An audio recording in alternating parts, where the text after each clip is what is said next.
Uh, Hello, gamers. Hello. Man, I don't know. I don't know what's the issue is. So we had like 8% of drop frames here at the beginning. I don't know why. Nothing happened. Literally nothing happened. Um, yes, let me go over to game screen and just explain a little bit. Hold on. There we go. Yippee! Alright, so first of all, we are back with some more Never 7, The End of Infinity. So yesterday I was streaming 428 Shibuya Scramble, but unfortunately what ended up happening was that the internet was just so bad that I could not continue to play. Like, I only got through like 10 minutes, I want to say, of gameplay before anything happened and I had to leave. As Chu can also attest to. Hello, Chu. I hope you have been well. So what I ended up doing is that I'm gonna try and play around with different stream times. Right now I'm doing some later stream times, so I started this one at 10 p.m. I'm starting tomorrow at 11 p.m. I think. We're just playing around with different times when there's less traffic to see if that maybe helps the issue. Again, I am moving in like a month, so this is not a long-term thing. It's just very temporary for the situation.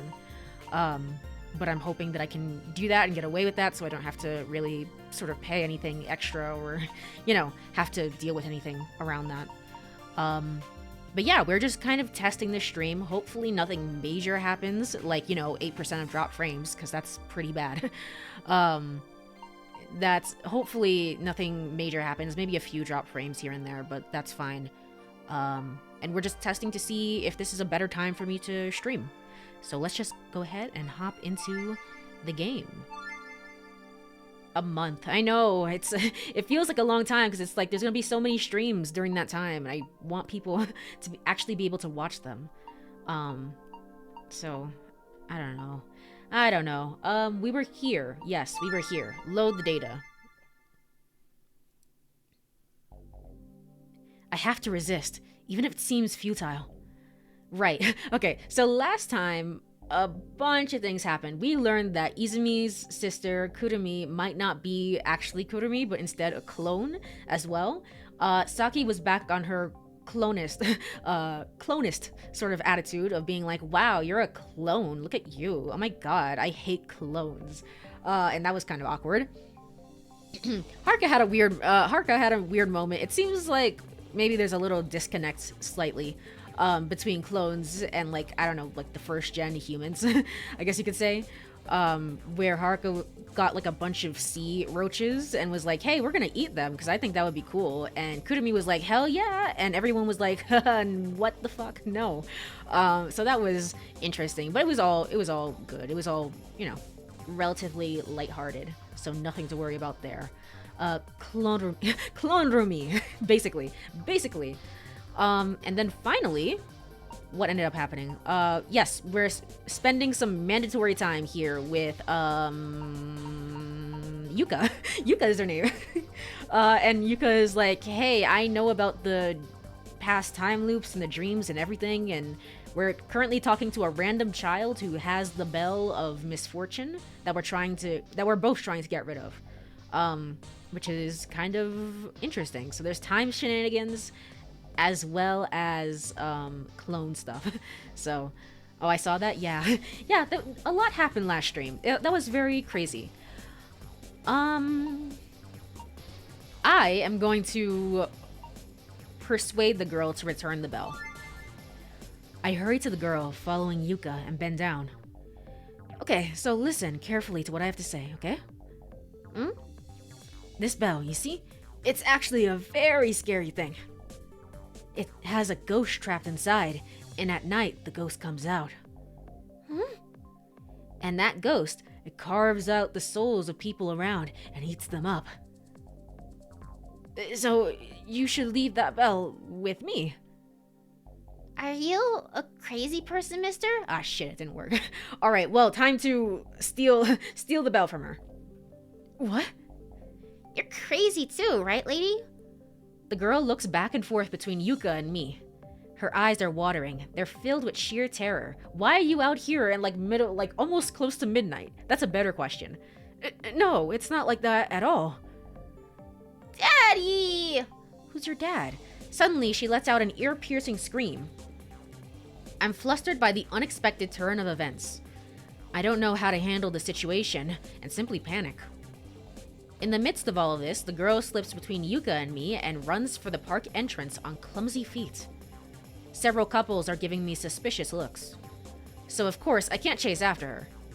That bell, right now it's clenched in the girl's hand. What exactly should I do? First, how should I be thinking? Without even understanding such things, I'm at a loss. I absentmindedly look at Yuka. Yuka, what are your thoughts on the situation? She's calling us crazy. She's the kid out at midnight. Apparently there's other people around, which is so crazy to me. Why are there other people around? It was completely barren like a second ago. Yuka's eyes for some reason seemed clouded and heavy. The smile on her lips is unnaturally strained. Tsukihama. Ooh, this is a nice portrait. I don't think we've actually seen this before. Yuka mutters to herself. Tsukihama? No, it's nothing. Doesn't sound like nothing.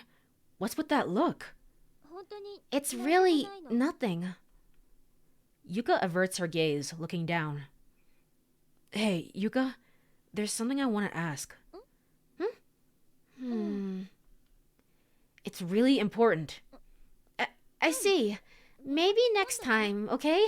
I can't talk about the plot right now, so you're just gonna have to deal with it. Okay. What? There's something I have to do. Don't worry. It's not like it's anything important, so stay here and talk with me. But I've gotta go. Hey, wait a sec. Yuka! You can go back without me, okay? Saying that, Yuka runs off.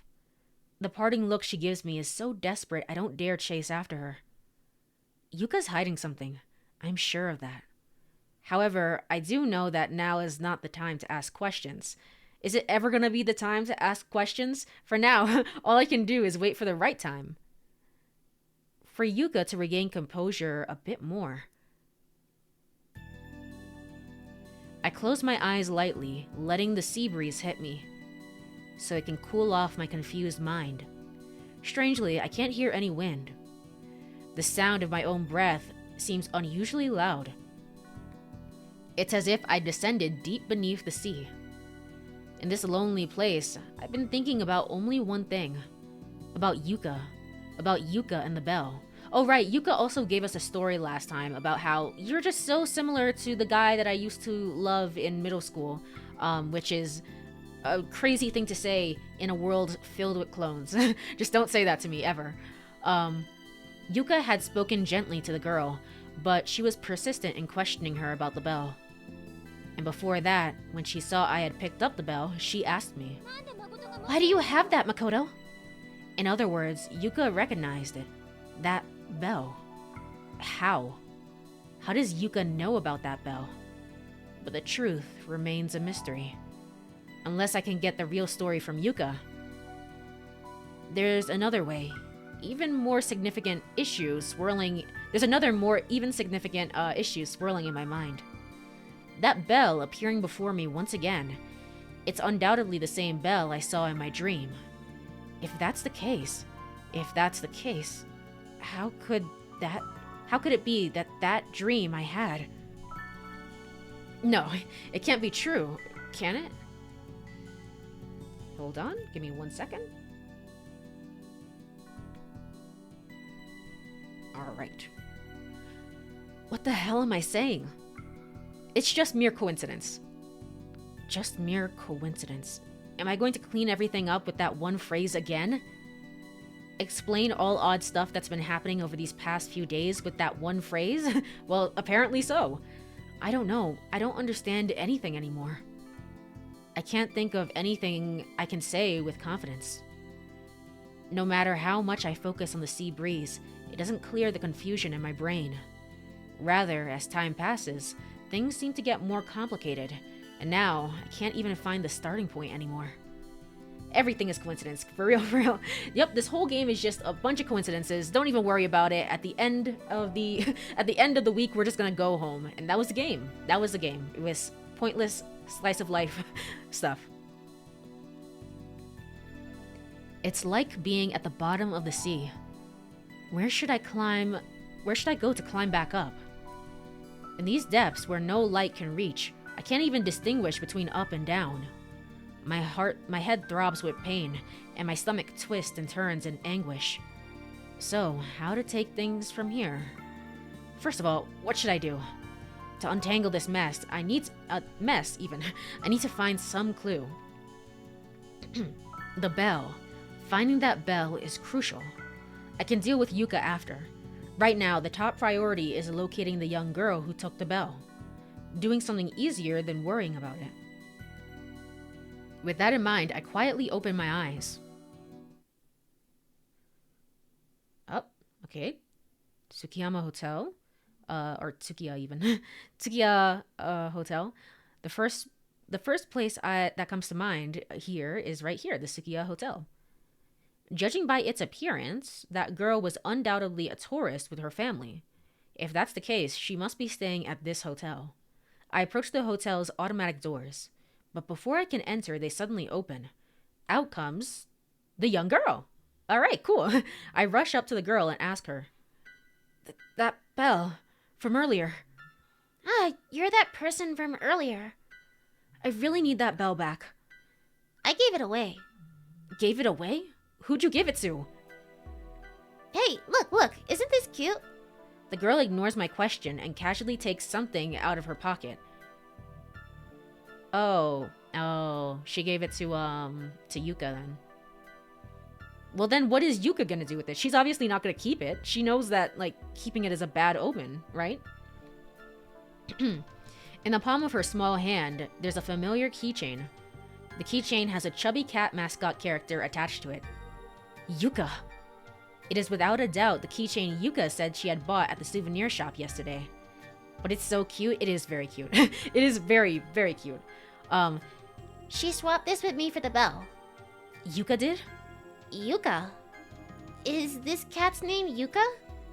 Not quite. There was a girl with me at Viewpoint Park earlier, remember? Yeah, that's right. I swapped with that lady from earlier. Just as I thought. Okay, thanks for letting me know. I lightly pat the girl's head and then start running again. However... that's right. Suddenly, I remember something and turn back to tell her. Oh, apparently the cat's name is Ninyin Nekopion. Take good care of it, okay? Why? What type of name is that? I don't know, don't ask me. As I'm leaving, I hear a voice from the hotel lobby. Hey, you can't go outside on your own, you know? Yue-chan. Okay. Why did it say announcer? I guess that was just the dad? I don't know. Anyway, right now I'm lying on the back of my bed, gazing blankly at the ceiling. After returning to the lodge, I immediately looked for Yuka. Take care of it. Thank you for the clip. Thank you. I also wanted to ask if it's like, Chu, is it okay for me to like share like a few clips that you clip, if that makes sense? If I would share them to like Blue Sky or TikTok. I think most of the time I try and go back through my VODs and take my own clips just because I want to be a little bit creative with it. However, it does take. I'm not like an actual editor like you, so it does take a little bit for me to actually finish batches of clips before I can send them out. Of course. Okay, thank you. Thank you for letting me know. However, Haruka told me that Yuka had gone to the hot springs, so I have no choice but to wait in my room. I stare at the ceiling and think about the bell. But as much as I try, there's no way I can explain it. Before I know it, I'm physically and mentally exhausted. Overwhelming drowsiness takes hold of me like a vice. No, I can't fall asleep now. I have to ask Yuka about the bell. I have to ask her. Despite my fighting it, sleep quickly overcomes me. And then it was the next day. Doom is approaching. I think today's the 5th? Ooh, oh, okay, never mind. I was wrong. Suddenly, there's a deafening sound like a loud bang. Startled, I jump out of bed. I look towards the door. Oh, Izumi-san? Okay. Kurumi. Kurumi's missing. Not again. Not again. Uh-oh. That's bad. 11:13 p.m. Izumi-san starts to explain the events to the four of us gathered in the living room. After everyone left, I put the barbecue equipment away in the storage room and took a shower. I got out around 9:30. Then I went upstairs. And Kurumi-chan wasn't there. She wasn't. I searched everywhere I could think of. Inside the cafe, around Tsukihama, everywhere. Do you have any idea where Kurumi-chan might have gone? To the shrine, maybe? That she was like, ooh, a bunch of demons and stuff? That sounds kind of cool. Anywhere you can think of. Izumi-san gently closes her eyes and quietly shakes her head. Anywhere else, huh? I remember Kurumi sobbing quietly behind the rocks at Himegahama. I hope nothing bad has happened. Anyway, we won't just find her by sitting here. Yuka stands up straight as she speaks. Let's all split up and search for Kurumi-chan. 11:16 p.m. Now, Makoto, you can start by checking Himegahama, Viewpoint Park, and the south side of the island. You got it. Haruka, thoroughly search the harbor and shopping district, the eastern side. Okay. I'll go search around Tsukihama again. And Izumi-san, please go back to Luna Beach. Where is, Okiko? That's his name. Where is Okiko? Shouldn't he, be helping right now? Huh? If Kurumi-chan comes back and you're not there, things might get even more confusing. Makes sense. But don't worry, we'll take responsibility and find her for sure. She might have already come back. And is like, huh? What happened? You know how she is. Please rest assured, Izumi-san. All right. Nevertheless, the unease doesn't vanish from Izumi-san's expression. Her restless gaze wanders aimlessly. Oh, you are here. I was like, dude, where are you? The four of us. Okay, that included you and didn't include Izumi. Got it. Yuka-chan, how about me? The hot springs, tennis court, and the graveyard, okay? The graveyard. Okay, let's start the search right away. Whatever, Okiko, nobody cares. If you find her, come back to Luna Beach immediately. Got it? What is that sound? Oh, I guess it's an owl? 11:27 p.m. Yuka, Haruka, and Izumi-san part ways with us at the T-shaped intersection at the base of the hill. In the back of my mind, I'm still preoccupied with Yuka and the bell situation. But right now, that isn't the priority. Finding Kurumi comes first. I stand in the middle of Himegahama and call out Kurumi's name.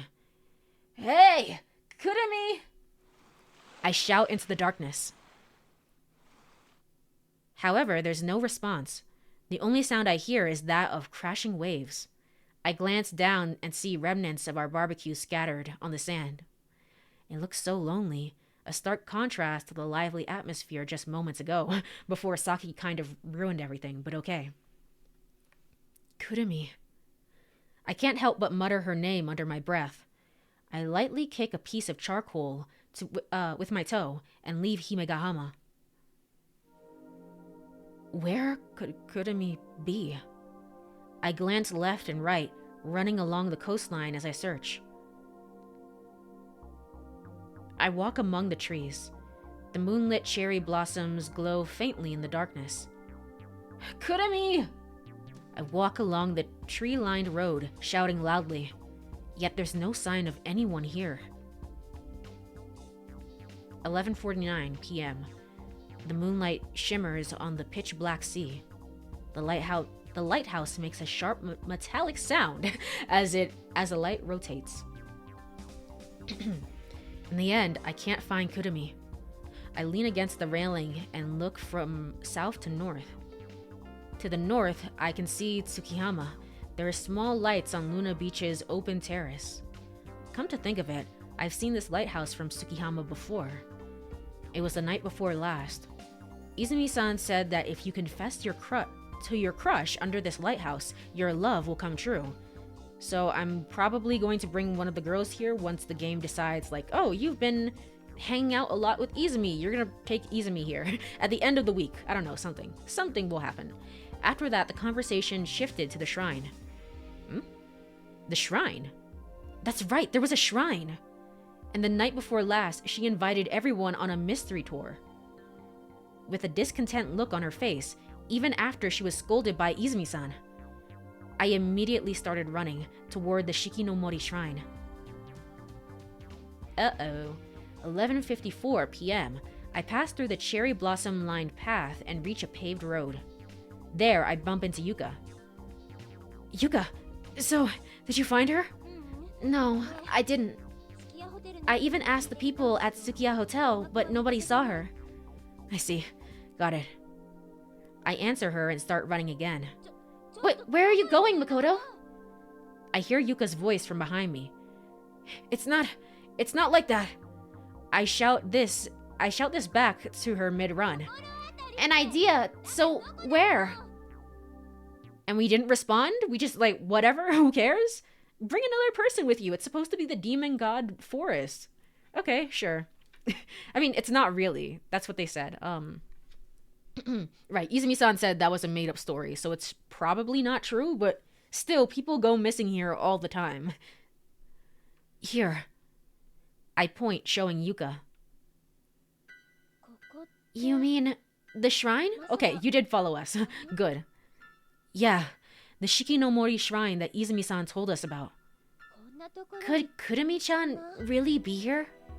Yeah, probably. Saying that, I put my foot on the first step of the stairs. But... Wait! Yuka grabs my arm and forcefully pulls me back. Don't go! Huh? Please, don't go! Could it be, Yuka, are you worried about those rumors Izumi-san was on about? It's not like that. Then why? I just have a bad feeling. A really bad feeling. Words that I've heard somewhere before. That's right. The night before last, Yuka said the same thing before Saki was swept away. Back then, I didn't pay much attention to her words. If you go there, something terrible might happen. So can you go instead? So please don't go. Okay, I won't. I answer without thinking. Maybe I'm overreacting to the intensity of her plea. But what should we do if Kurumi is here? It's okay. I'll go look for Kurumi-chan. What? Makoto, just wait here. I'm left dumbfounded by her unexpected response. While I search for words to say, Yuka pushes me away and proceeds to climb the stairs alone. Huh. Astonished, I stand there. You know, this has nothing to do with anything, and I don't think the game is going to do this, but you know what would be like a really cool game mechanic? If it's like week 1, we're in this time loop, right, of 6 days. And then week 1, we spend all this time as Makoto, and then week 2, whatever girl that you get the most points with, we switch to her perspective. So it's not like we're spending all the time trying to save her, but we instead switch to her perspective, and we're actually trying to, I don't know, like save Makoto or something. Based on the beginning of the game, I don't think that's going to happen, but that would be a cool twist. Astonished, I stand there a while, gazing up at the staircase Yuka had climbed. But eventually, what the hell am I doing? I regain my senses. I shouldn't have let a girl go alone in the middle of the night, especially with all those rumors about the shrine being dangerous. And for me to just be standing around, spacing out in a place like this. I hurriedly pursue Yuka. Alright, it's 12 even, 12:04 a.m. the next day. I understand the sentiment and the feeling. I mean, I don't know. Just trust her. Trust her. She has psychic powers. Twist. I think you mean coincidence. It's all just a little coinkydink. What are you worried about? As I reach the top of the long staircase, I see a dilapidated shrine. Perhaps due to years of exposure to the ocean winds, every part of the exterior, from the walls to the pillars and even the large roof, are severely deteriorated. It wouldn't be surprising if it collapsed at any moment. However, despite its aged appearance, bathed in moonlight, it looks quite majestic. It almost seems like it's creating a barrier blocking anyone from entering. Yuka is standing in front of the shrine, hesitant. Yuka! As I call out, she turns and faces me. I rush over. Why? I thought I told you not to come. Yeah, you did, but then I was like, you know what? I don't really care. I don't really care. Hold on, let me get a sip of water here.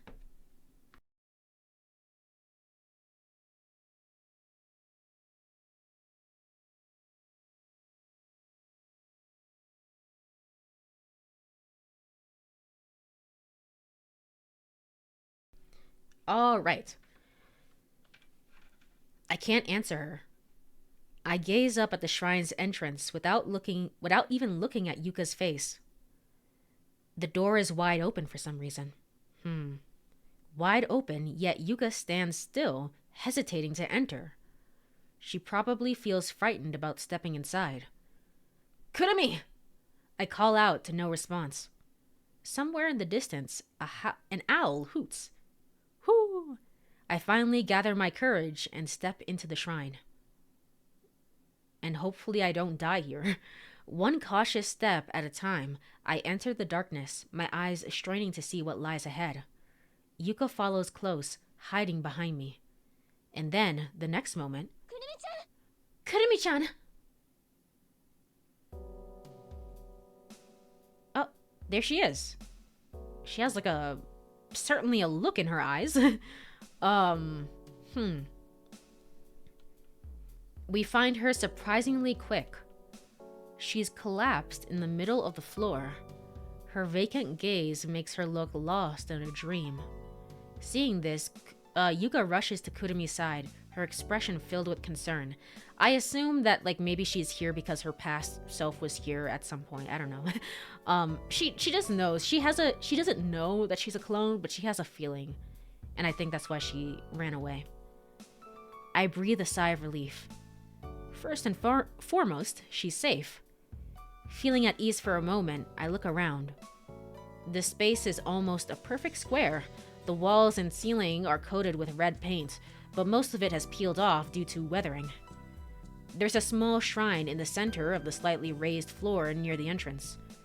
It's so deteriorated that it looks like it might crumble at the slightest touch. It's probably due to years of exposure to the ocean winds. Well, that doesn't matter right now. This is a very common expression for you. Well, that doesn't matter right now. Oh well, maika. That sort of thing. For now, we need to get out of this gloomy place as soon as possible. Kurumi, what are you doing? Let's go home quickly. I call out as I walk toward her. Uh-oh.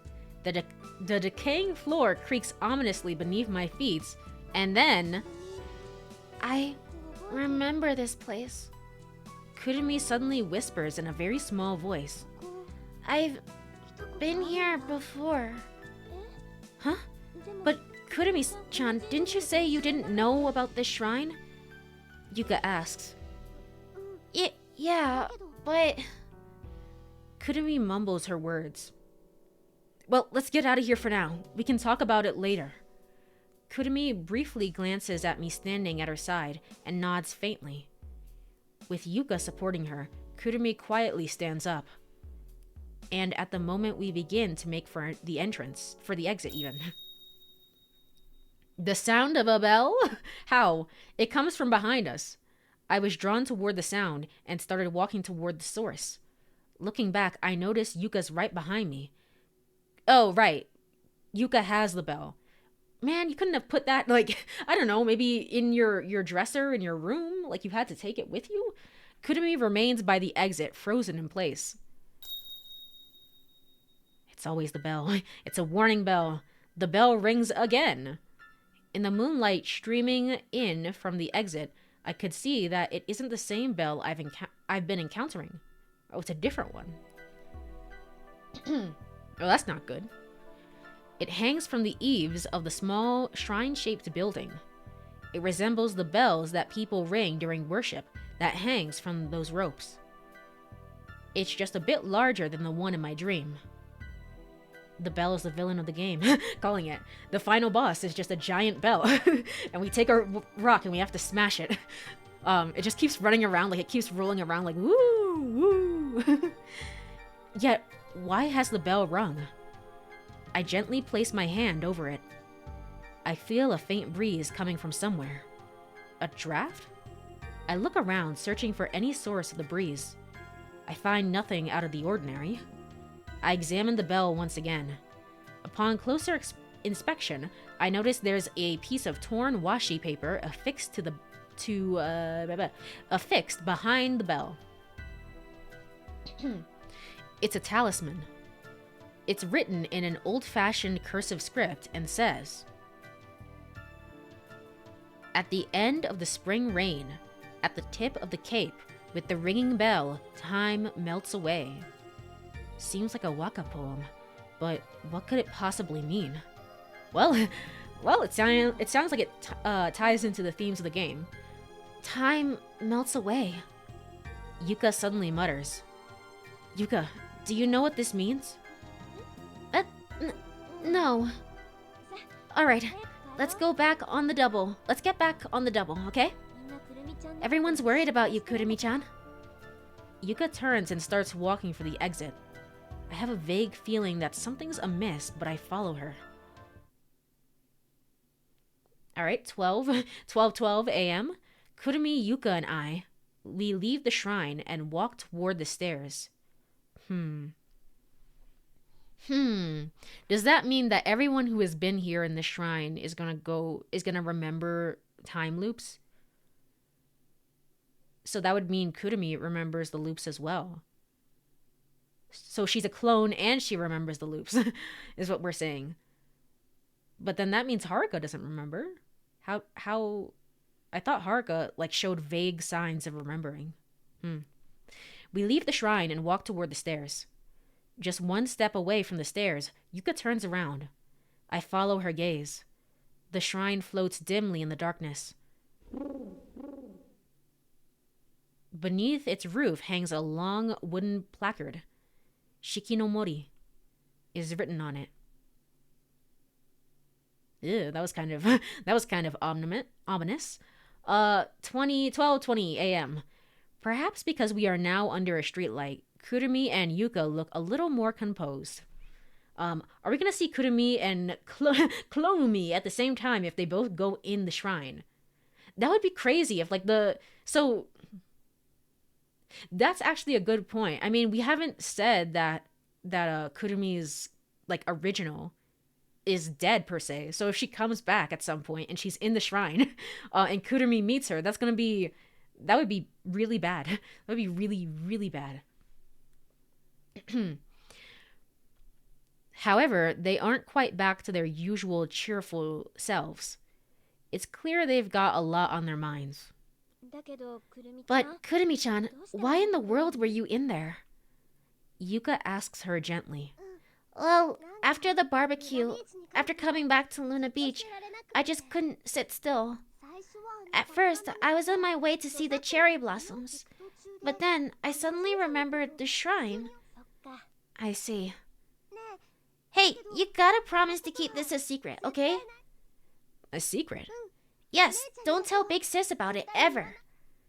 Yuka and I exchange glances, and without hesitation, got it. We answer. Kurumi walks between Yuka and I, holding both of our hands. Aw. That shrine, it had a really nostalgic smell.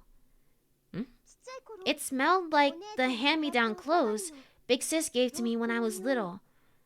Oh, yeah. Okay. So maybe that's why it felt familiar? Like I'd been there before. I can't shake a weird feeling, especially considering that Izumi told me something very interesting about you. Nostalgic smell, that's new to me. It's like, I guess I could see that. I could see that where it's like you could remember a nostalgic smell years later from childhood. It's just so specific that you were like, I need to go to the shrine, and then that's when you recognize the smell, if that makes sense. The dusty smell of that shrine and the scent of Izumi-san's clothes. No matter how I think about it, they don't seem to match. But if Kurumi says so, it must be true. There might be a subtle fragrance that only she can recognize there. Kurumi, snugly sandwiched between Yuka and me, has started beaming. I'm back! Alright, cool. 12:33 a.m. Upon hearing her sister's voice, Izumi-san hurriedly stands up. Kurumi!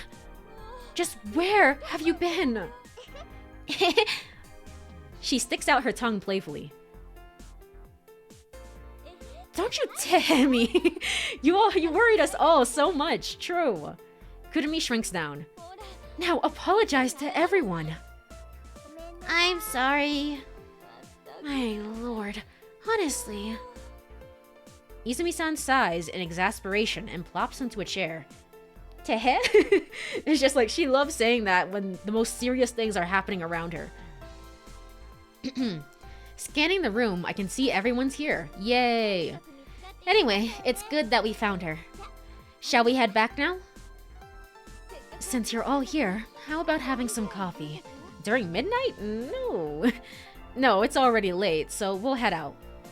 Izumi-san nods with a resigned look, like she gets it. Alright, back home. Once back in my room, I throw myself onto the bed. It goes without saying, but I am utterly exhausted.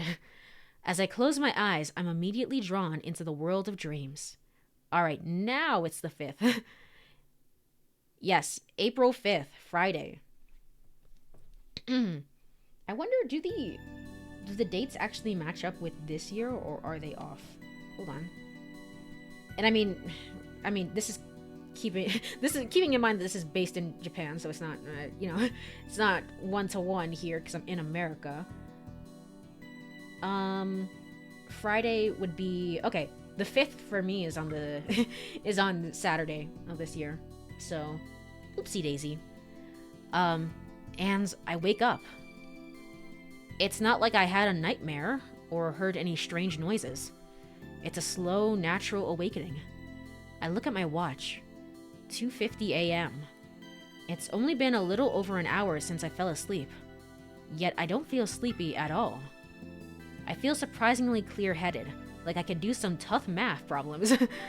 I tried tossing and turning a few times, but now awake, I don't feel a bit drowsy. Giving up, I slide out of bed. I'm pretty sure there were a few cans of beer left in the fridge from earlier. By the time I finish one, I'm certain I'll feel sleepy again. Thinking this, I quietly open my room's door.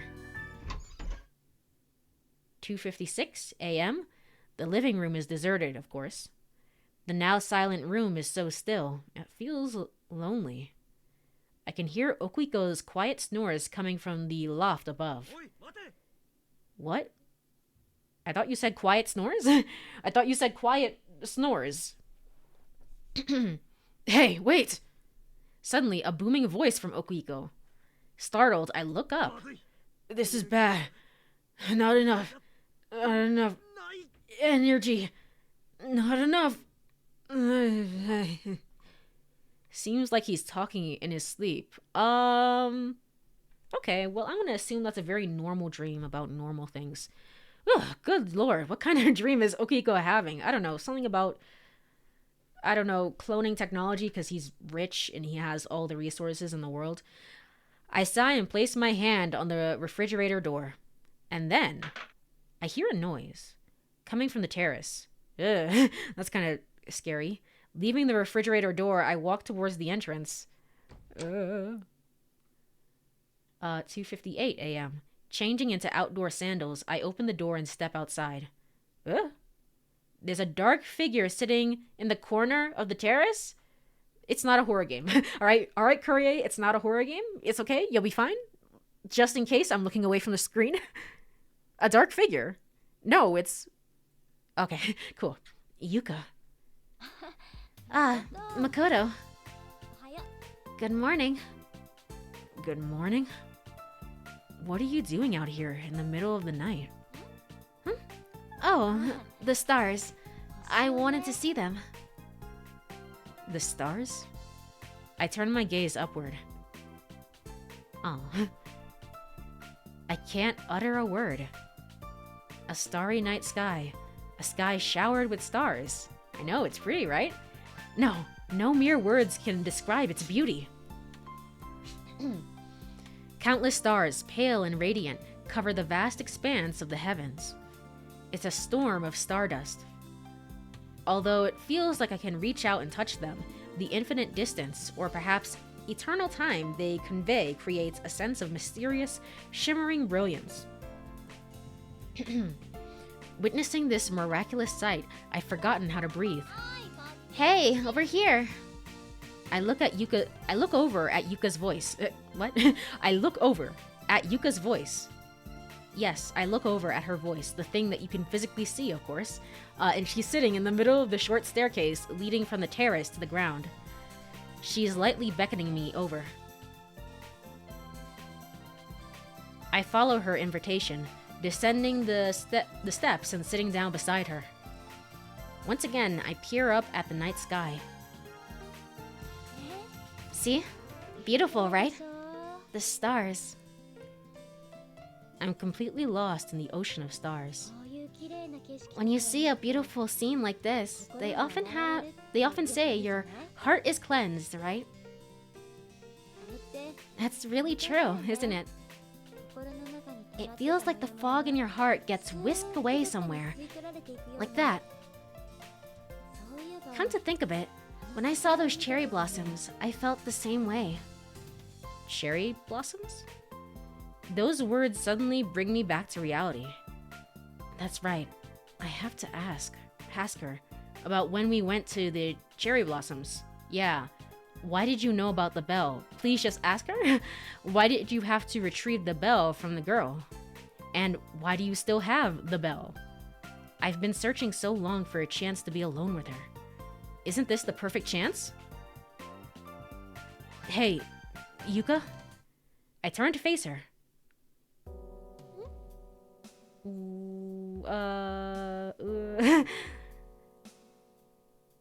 It really does make it feel like no matter the timeline, like Yuka is gonna die. So there's no point like hanging out with any of the other girls. I don't know. I don't know. Yuka responds, her eyes brimming with tears, about to overflow. Why? I feel my heart skip a beat from the shock. I can't find what to say. No, my words have been stolen from me by Yuka's eyes, so painfully filled with such painful emotion. That's a threatening looking It really is. Have you reached an ending yet? No, I have not. But hello. Hello, Black Blue. I hope you are doing well. I don't know what time zone you're at, and you don't have to tell me, but I assumed you would be in bed. But no, we have not reached an ending. We're just here trying to get to the 6th day and see if somebody dies or not. It's nothing. That's all I can manage to say. Then I'm going to ask you a question. Is that okay? I nod quietly, concealing my emotions. Normally I would be in bed, but it's the weekend. Ah, I see. Yeah, that is true. That is true. As for me, tomorrow I'm going to... It's late here. I'm going to attempt to wake up and go to the gym in the morning. We'll see how that goes. Ah, man. So... And I couldn't miss a CC stream. Thank you. Thank you. But I appreciate you. You can miss one. You can miss multiple. It's fine. Attempts. Yes, it's the biggest attempt of my life. I don't know. We'll see. I can't imagine, but I'm gonna try. I nod quietly, concealing my emotions. Makoto, why did you chase after me earlier? Earlier? When I went to the shrine to look for Kurumi-chan, even though I told you not to come. Why did you? Well, I mean, it's obvious, isn't it? Why? Because. You thought it was dangerous? Yeah. I don't believe every word Izumi-san's saying, but in any case, it's still an isolated place where no one else goes. When a girl dares to step into such a place alone, there's no way I, as a man, can just stand by and watch. As a man, huh? Why are you saying it like that? No reason. I just thought you sounded a bit old-fashioned. Old-fashioned or not, I just said what's natural. Men are supposed to protect women. It's like that since ancient times. So you were trying to protect me? That's right. That's so stupid. It's stupid, huh? I swear I'll protect you from here on out too, Yuka. Hold on. I'm sorry. In the stream title, I said that we're going to go on the Izumi route? What's happening right now? There's a lot of mandatory time that we have to spend with Yuka right now, and I'm worried about that. As someone who has had on-off success with gyms, the best advice I can give is to get a gym bro. Have someone to that will keep you honest. That's true. I don't know if anyone's gonna go with me at this point. I see if I can't find somebody. Cause I think accountability is important. Izumi, I guess it's not the Izumi route. Get wrecked. Are you being serious right now? That'd be the worst joke ever, right? I'm serious. I swear it on this starry sky. I don't even understand why I said such a thing. Has this miraculous cluster of lights somehow emboldened me? It's a bit embarrassing. Yuka giggles. The twinkle of stars reflected in her eyes seems to shimmer with sadness. You're so kind. Kind? That's the one thing about you two that's exactly the same. That other guy was kind? Hold on, Yuka. Based on the story that you told me, I don't think that's really true. Exactly the same. Does that mean your boyfriend from before? I told you he wasn't my boyfriend. I said it was a one-sided crush, didn't I? She forces a smile. It feels like she's desperately suppressing emotions that might burst out. But in reality, it might not have been like that. I thought it was one-sided. It was a one-sided crush all along. She has a different definition for kind. I guess so. Because as I recall, that guy went up to you and was like, wow, this drawing, it freaking sucks. You should... It's awful. But that boy, he told me something once. That he loved me. So actually... No. One-sided crush is still one-sided crush. This love is an eternally unrequited one. Muttering this, Yuka stands up abruptly. Is it one-sided because he's dead, or... I don't know. Honesty is a kind of kindness. I suppose. I would say that the way that you say things can certainly be, workshopped and improved, but you know what? If that's what Yuka values, then that's what she values. I want to say something in response, but I hold back. She turns her back to me, so perhaps she wanted to hide it. But I don't miss it. A single teardrop falling from Yuka's eye. Good night, Makoto. Yuka walks toward the terrace and doesn't look back. Eventually, the door closes behind her. Left alone, I gently touch the wooden step one step below where Yuka had been sitting. The place where her tear fell is cold. An eternally one-sided crush, huh? The night gradually grows darker. Overhead, the countless stars continue to revolve in silence. All right, now it is actually morning. One-sided because they're dead crush. Basically, that's my theory at the very least. Uh-oh, looks like it's stormy outside. That's not good. That's not good. I wake up later than usual. Stepping into the living room, I look out of the window. The clear night sky from last night has been replaced by a surprisingly cloudy one. Thick clouds cover the sky, though it doesn't seem like rain's coming. Morning. Turning around, I find Yuka standing there. I feel the cold sensation on my fingertips again. Good morning. An awkward greeting. What's going on, Makoto? You really awake? I am. Doesn't look like it with those eyes. These eyes? Yeah, look in the mirror. Your eyes are all puffy like you've been boxing. To confirm her words, I touch my eyelids. They're indeed warm, and without needing to look in the mirror, I can tell that they're swollen. It could be lack of sleep, or maybe it was because I overslept? Hey, how about a walk to wake up? A walk, huh? It's not great weather, but it's better than staying cooped up in here.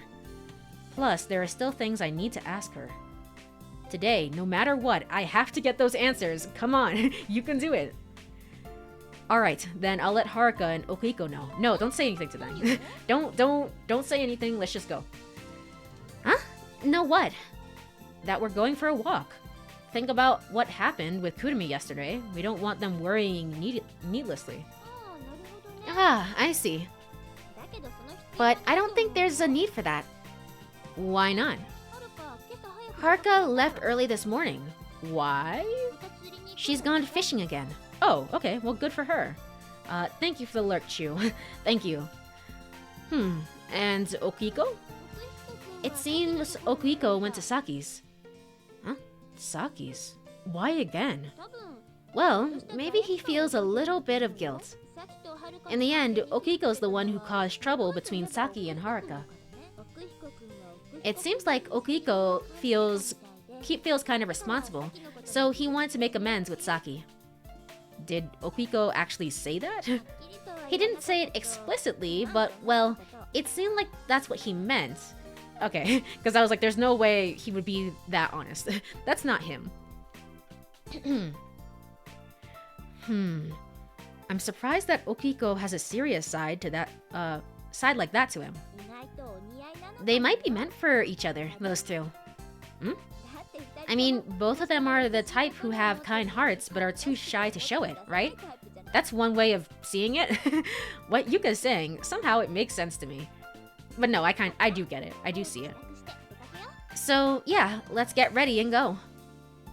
We finish getting dressed and leave the lodge.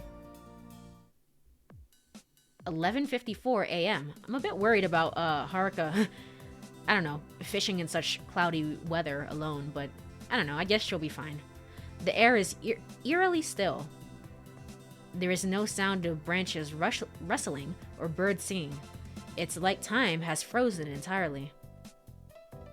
The sun is hidden behind thick clouds, and there's no shadow behind us. Hey, where should we go? Yuka asks as we walk. Where you decide.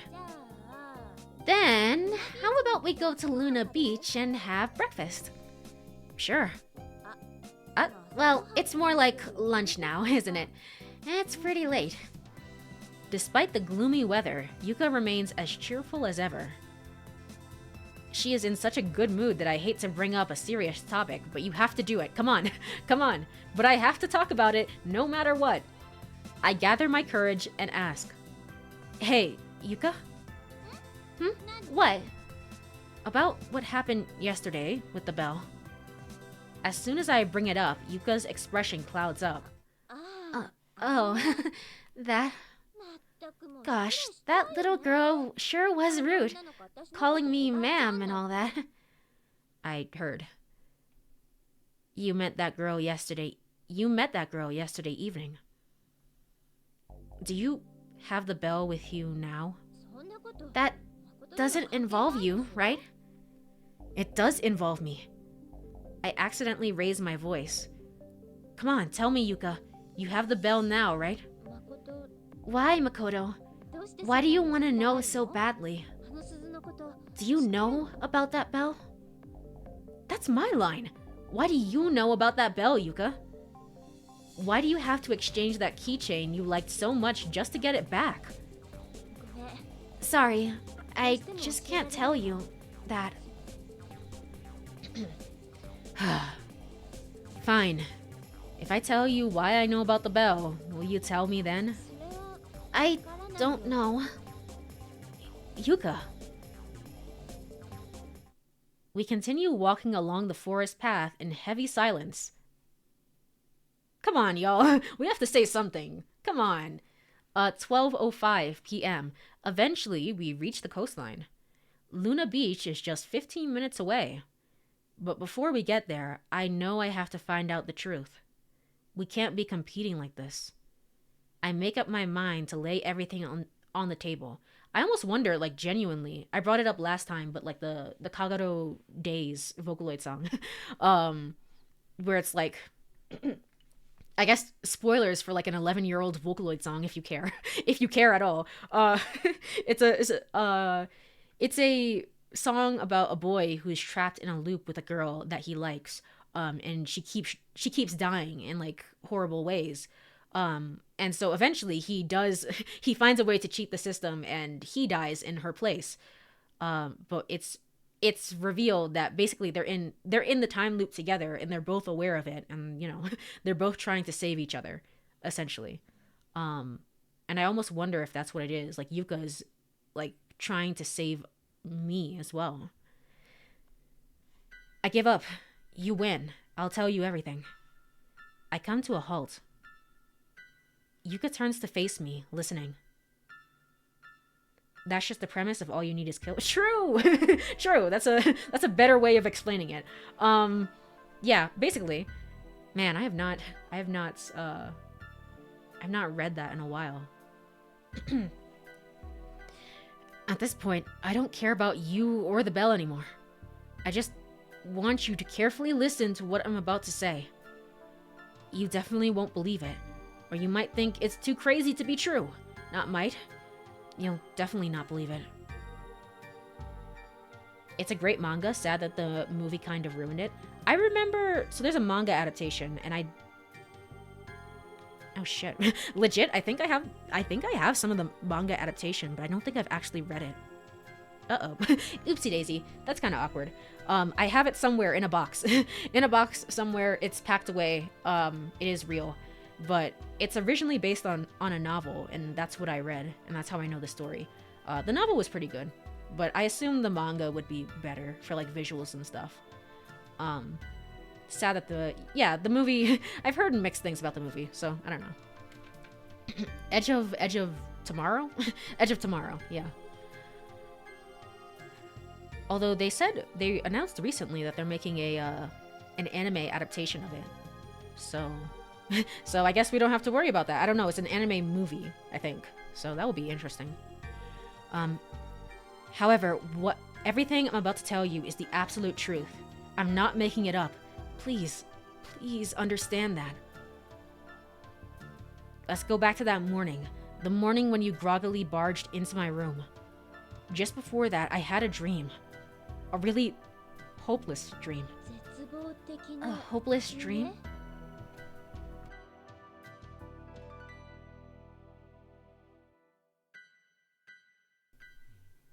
Yeah, a dream where someone died.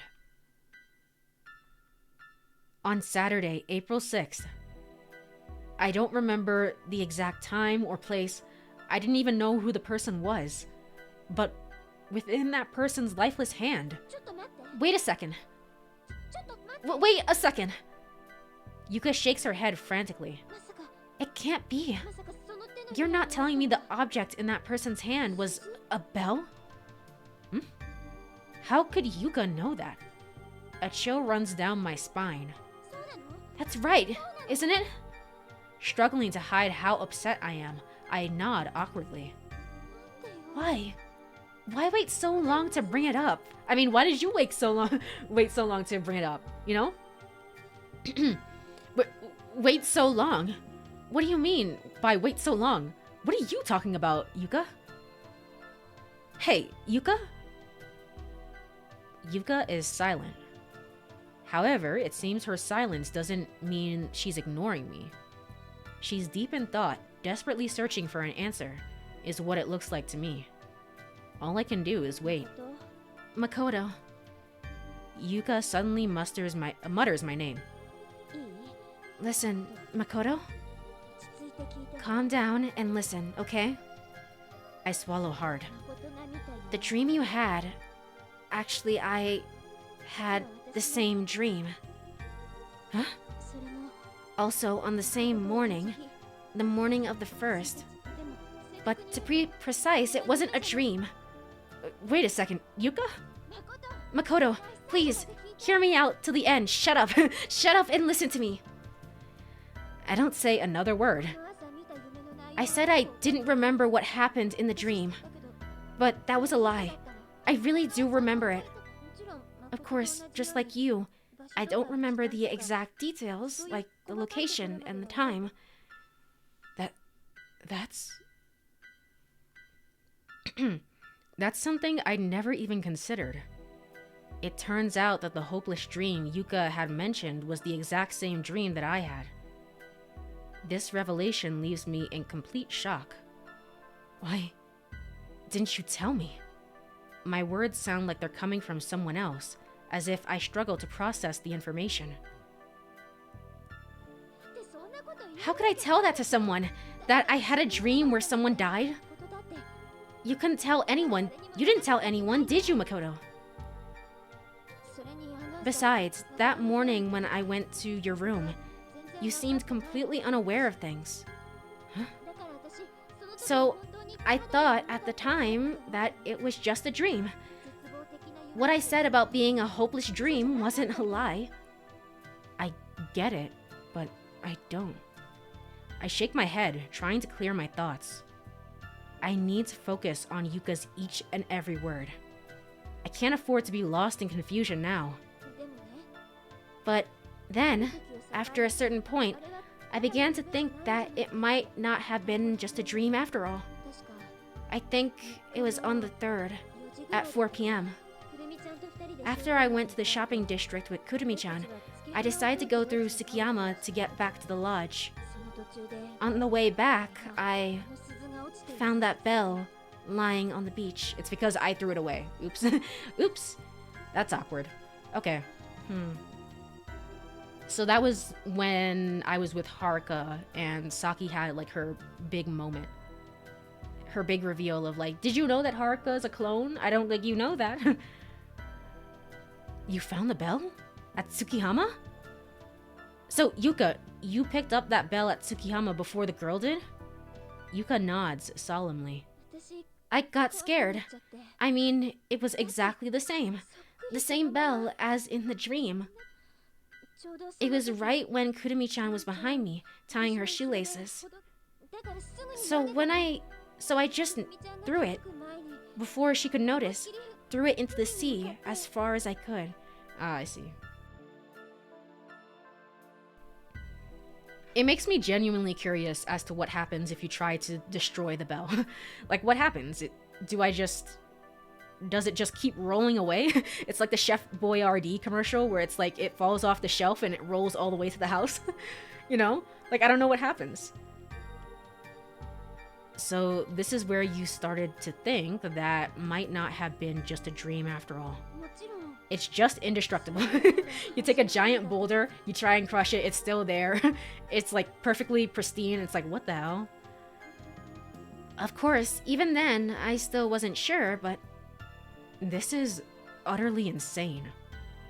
Everything she's describing exactly matches my experiences.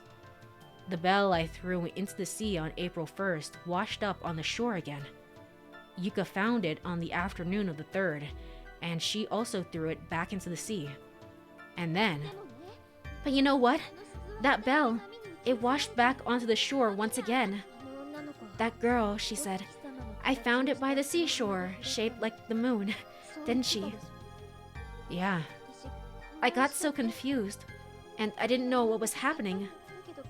But the fact remains that she had the bell I saw in my dreams. There was no doubt about it. So I decided to follow her after you left at Viewpoint Park yesterday. And you traded the cat keychain for it. Yeah, I just had to.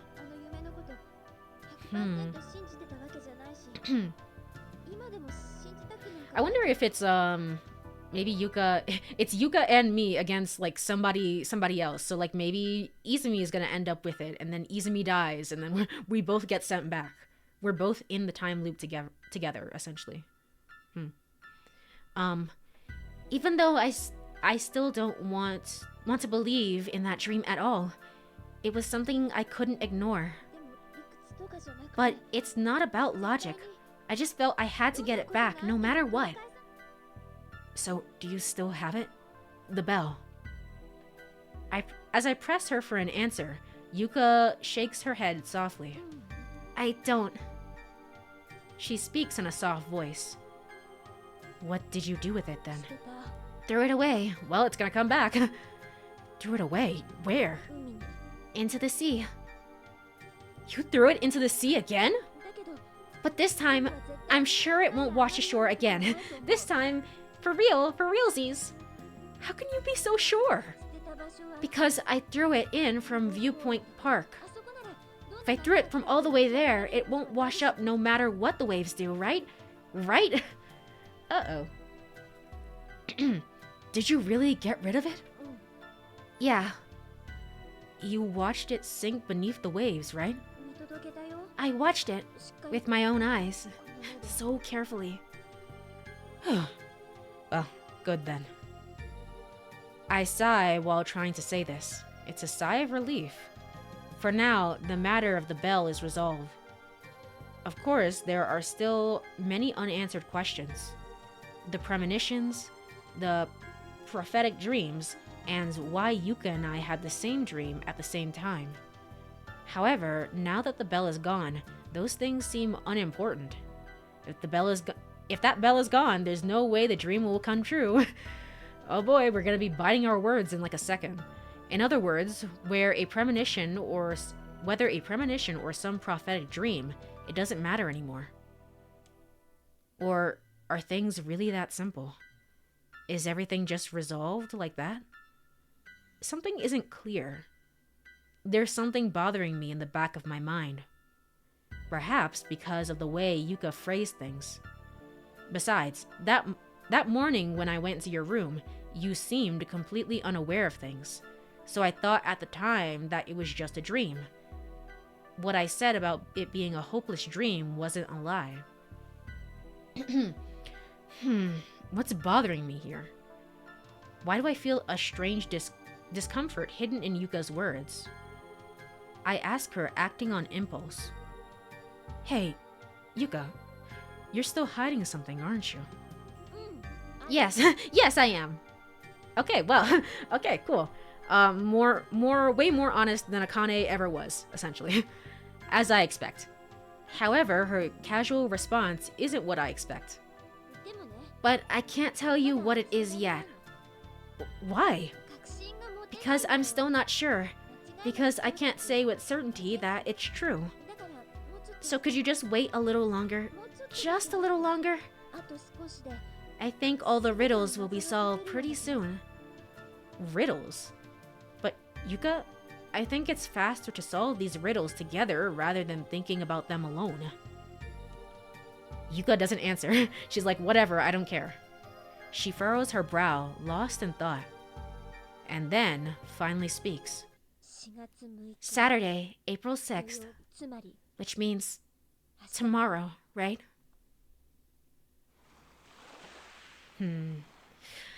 All right. 12:27 p.m. After that, Yuka stubbornly remains silent. Okay, cool. Nice chat. Even after arriving at Tsukiyama, she says nothing. Given Yuka's personality, I figure it's futile to ask her anything now. 12:34 p.m. Ah, welcome. Izumi-san greets us when she notices us. We both offer a brief nod. Thanks so much for yesterday. A grateful Izumi-san is likely referring to what happened with Kurumi. Yuka and I respond with forced smiles. Yuka's smile is noticeably awkward, and mine probably is too. Well, what's going on with you two? You look so serious. Oh, nothing, really. Haha, did you have a fight? I mean, yes. But if you did have a fight, you wouldn't come to a cafe together, would you? Izumi-san. I like curry. Curry? Oh, curry rice, you mean? Me too. Oh, okay. Then I'll get it cooking for you in a jiffy. So, a little bit deeper. That's her voice, I forgot. So please wait on the terrace.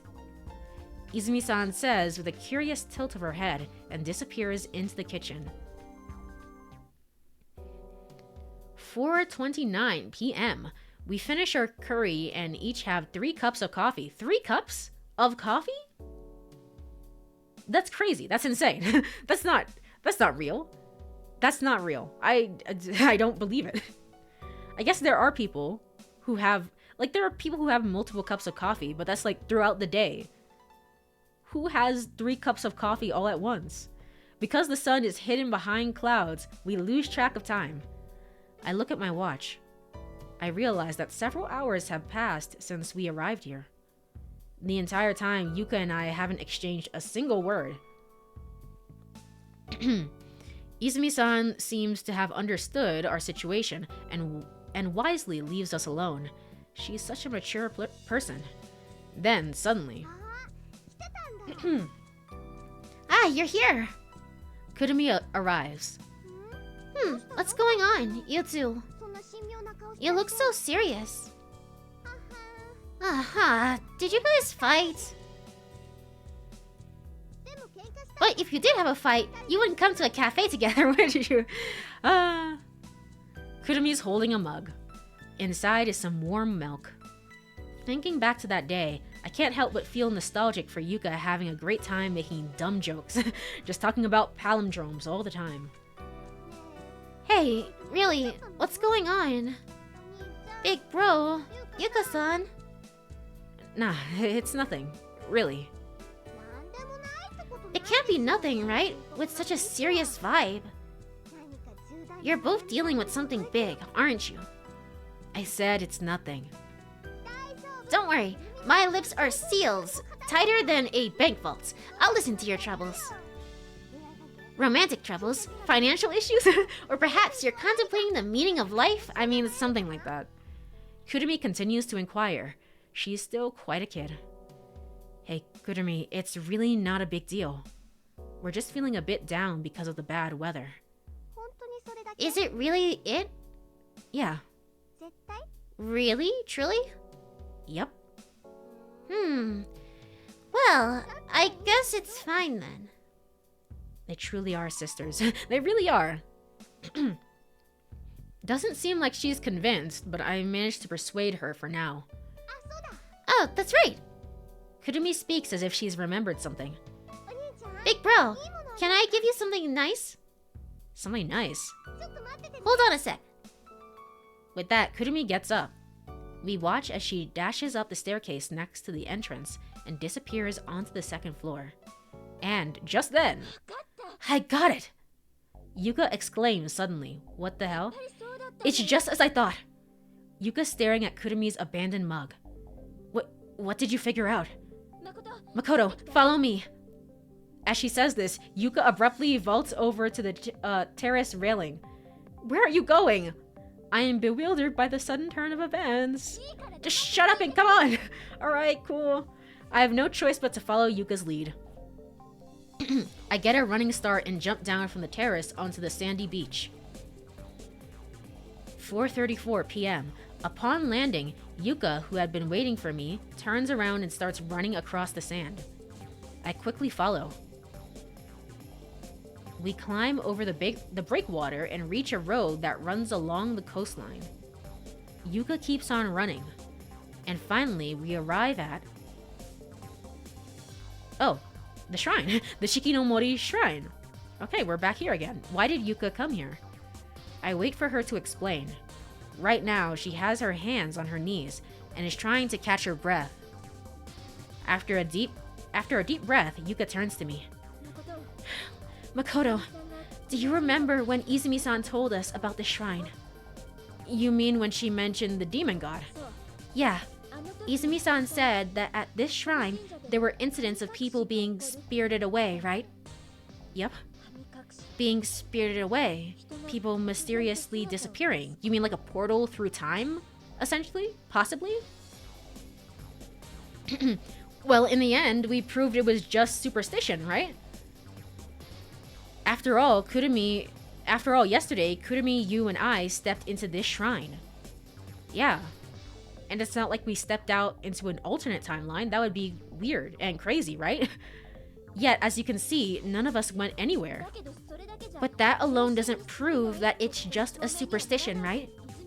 Because Izumi-san never said definitely that you'd be spirited away just by coming here.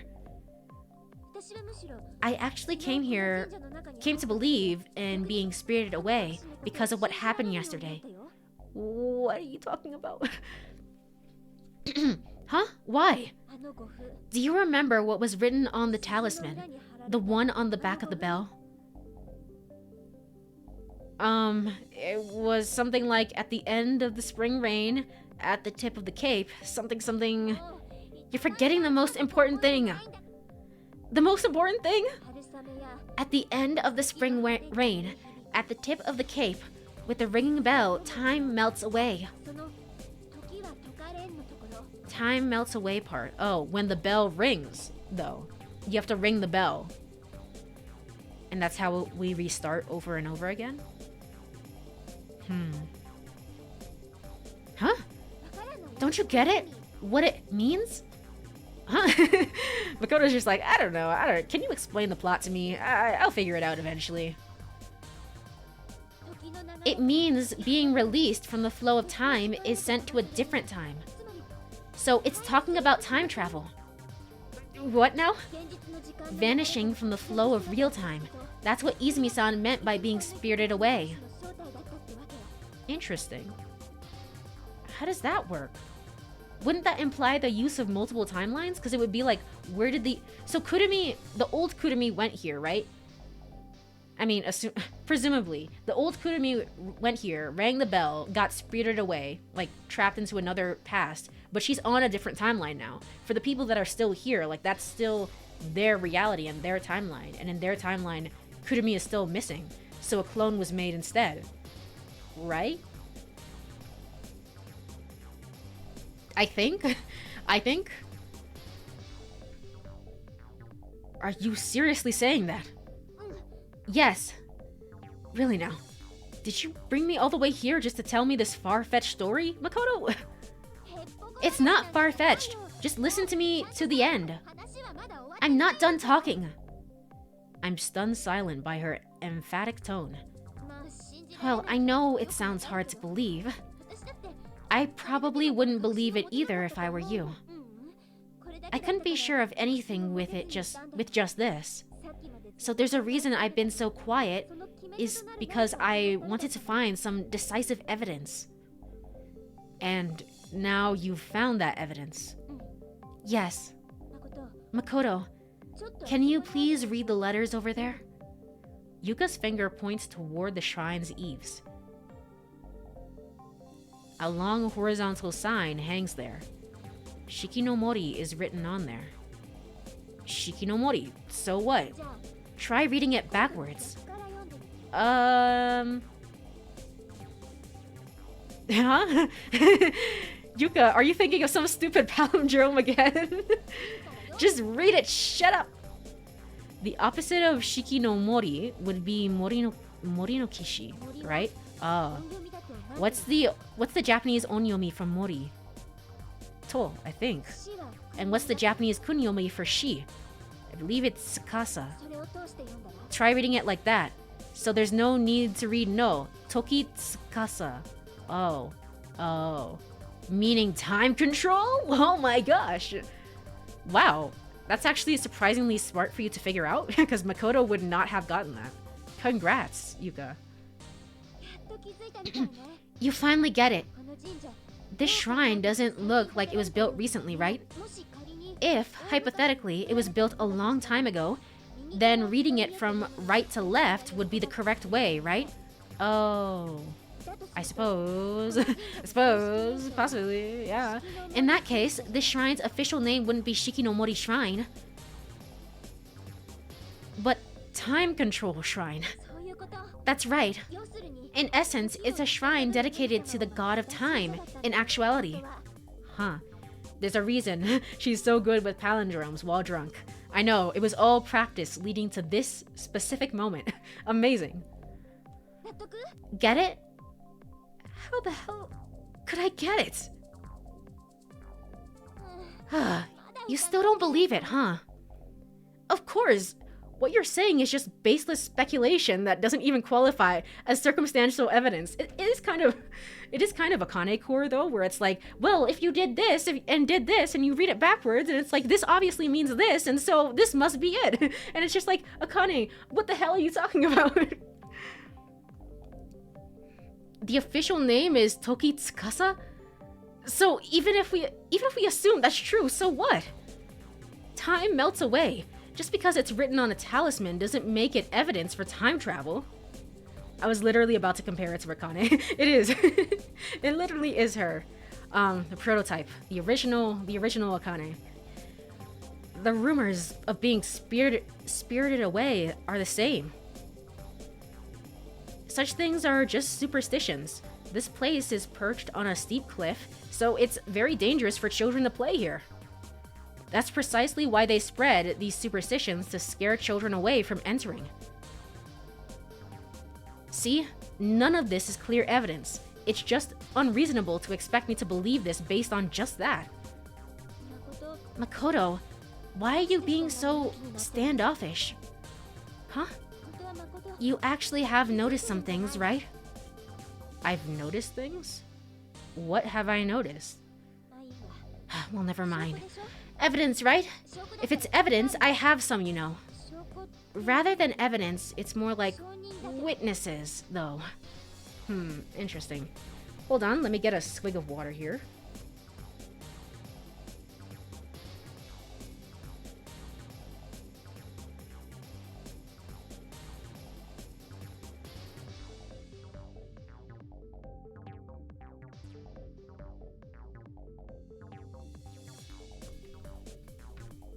All right. Witnesses. So, witnesses, where are they? Here. Huh? The two of us are witnesses. Are the witnesses. Why? What the hell are you saying? We time traveled at this shrine. Now that I think about it, it's strange I didn't notice it back then. When you said at Luna Beach we're out of rice. Or that time after Saki drowned. I said it, right? That I have a bad feeling before we got to the breakwater. But I completely forgot about the dream until I picked up the bell. So, that premonition. That's right. To be precise, it's not a premonition. We were just remembering past events. Okay, interesting. Oh, so they weren't psychic. They just remembered. They just knew. They just knew. Basically, they were shifters. Yeah, essentially. This is all... I'm seeing some, like, parallels as well. Especially, like, the importance of this shrine. And, like, there's a shrine in I, the Somnium Files. That's kind of important. It's kind of important. It's not as important as this, but it is kind of important. I'm seeing, like, all the past inspiration and how those things come back in his stories over and over again. We were just remembering past events. I think we've experienced the future once. That's why we remembered things like Saki drowning and being out of rice in the back of our minds. We remembered them. Haruka falling at Tsukiyama, Izumi falling into the pool, the truck battery being dead, and the dinner menu for the third day being curry. I remembered all that, so is that true? Is it really true? If, hypothetically, that were the case, a chilling sensation spreads down my neck. An unpleasant sweat makes its way down my forehead. I don't want to think about what comes next. On that day, Saturday, April 6th, we were returned to a world 5 days before. And if this hypothesis is correct, we might be able to say, tomorrow, Saturday, April 6th, we'll be returned to a world 5 days prior. So we'll just keep doing it again and again and again. How do we break the loop? That dream might not only be the past we've experienced, but also the future we'll come to experience. Is that right? Yuka nods, slowly, deeply. That's utter nonsense. It's impossible. Absolutely preposterous. I instinctively mutter this, despite the reason behind it. I simply don't want to admit it. Yes, that's right. It's natural to think that way. Thinking logically, I'm sure I'm out of my mind asking you to believe such a ridiculous story. It could all just be my imagination, and maybe I've got to screw loose. But if this is actually true... We fall silent, our eyes lock onto each other's. Yuka's eyes hold a pure, untainted light. Her brave gaze grips my chest. Affirm or deny, there's a fierce struggle within my heart. So please, I want you to promise me one thing. Never visit this shrine ever again. Well, it depends on who's about to die, I guess. And I'll never come here either. If the two of us never come to the shrine again, I believe that the dream will never become a reality. Change history, you mean? I don't know if what I'm saying is true, but it can't hurt to be cautious. Better safe than sorry, huh? Do you swear? I answer her. Got it, I swear. That's a lie. Okay, cool. I haven't fully accepted everything, but on the other hand, I can't say everything isn't true either. In the end, until tomorrow comes, I don't know what'll happen. As a matter of course, I choose the safest option. I have no reason to deny her request. I just won't come to the shrine. Thank you. Yuka smiles faintly. It's a smile I haven't seen in a long time. It feels like a precious treasure hidden away somewhere for centuries. It's something to cherish. A smile really suits a girl like Yuka. 4:57 p.m. All right, now the happy music, even though in less than 24 hours, seemingly, someone is going to die. Without ever looking back, we descend the long staircase. The wind is as still as ever, but the damp air freezes me to my core. It might be because of this cold, but Yuka suddenly takes my arm in hers. Yuka's warmth softly envelops my frozen heart. I wish this long staircase would go on forever. That's how I feel right now. When we return to the lodge, the four of us, including Okiko and Haruka, have an early dinner together. What is this retreat about, Yuka? Can you just tell us this? Haruka had noticed the situation and cooked the meal for us. But unfortunately, I don't remember how it tastes. For me, just pushing the food down my throat is a struggle. In my current state of mind, there is no way I can engage in post-dinner conversation. After thanking Haruka, Yuka and I immediately retreat to our rooms. For a while, I lay on my bed, staring up at the ceiling. 11:03 p.m. I glance at my watch. Just one more hour, the date will change from the 5th to the 6th. 1 hour. 1 hour passes in the blink of an eye. Yet, it feels like it stretches on forever. Or more precisely, I'm dreading what lies ahead of me the next 25 hours. If only I could sleep and wake up on the 7th. Well, you can't do that. All you have to do is just accept the death and not go back to the shrine. I wish for that from the bottom of my heart. But time continues to tick away without mercy, second by second. As if mocking me, I find myself staring at the ceiling once again. As I stare, I organize what Yuka had told me today in my head. Time travel. I'm fully aware of such a thing is impossible. No need to bring up Einstein's theory of relativity to prove that. Alright, I got there eventually. Whew.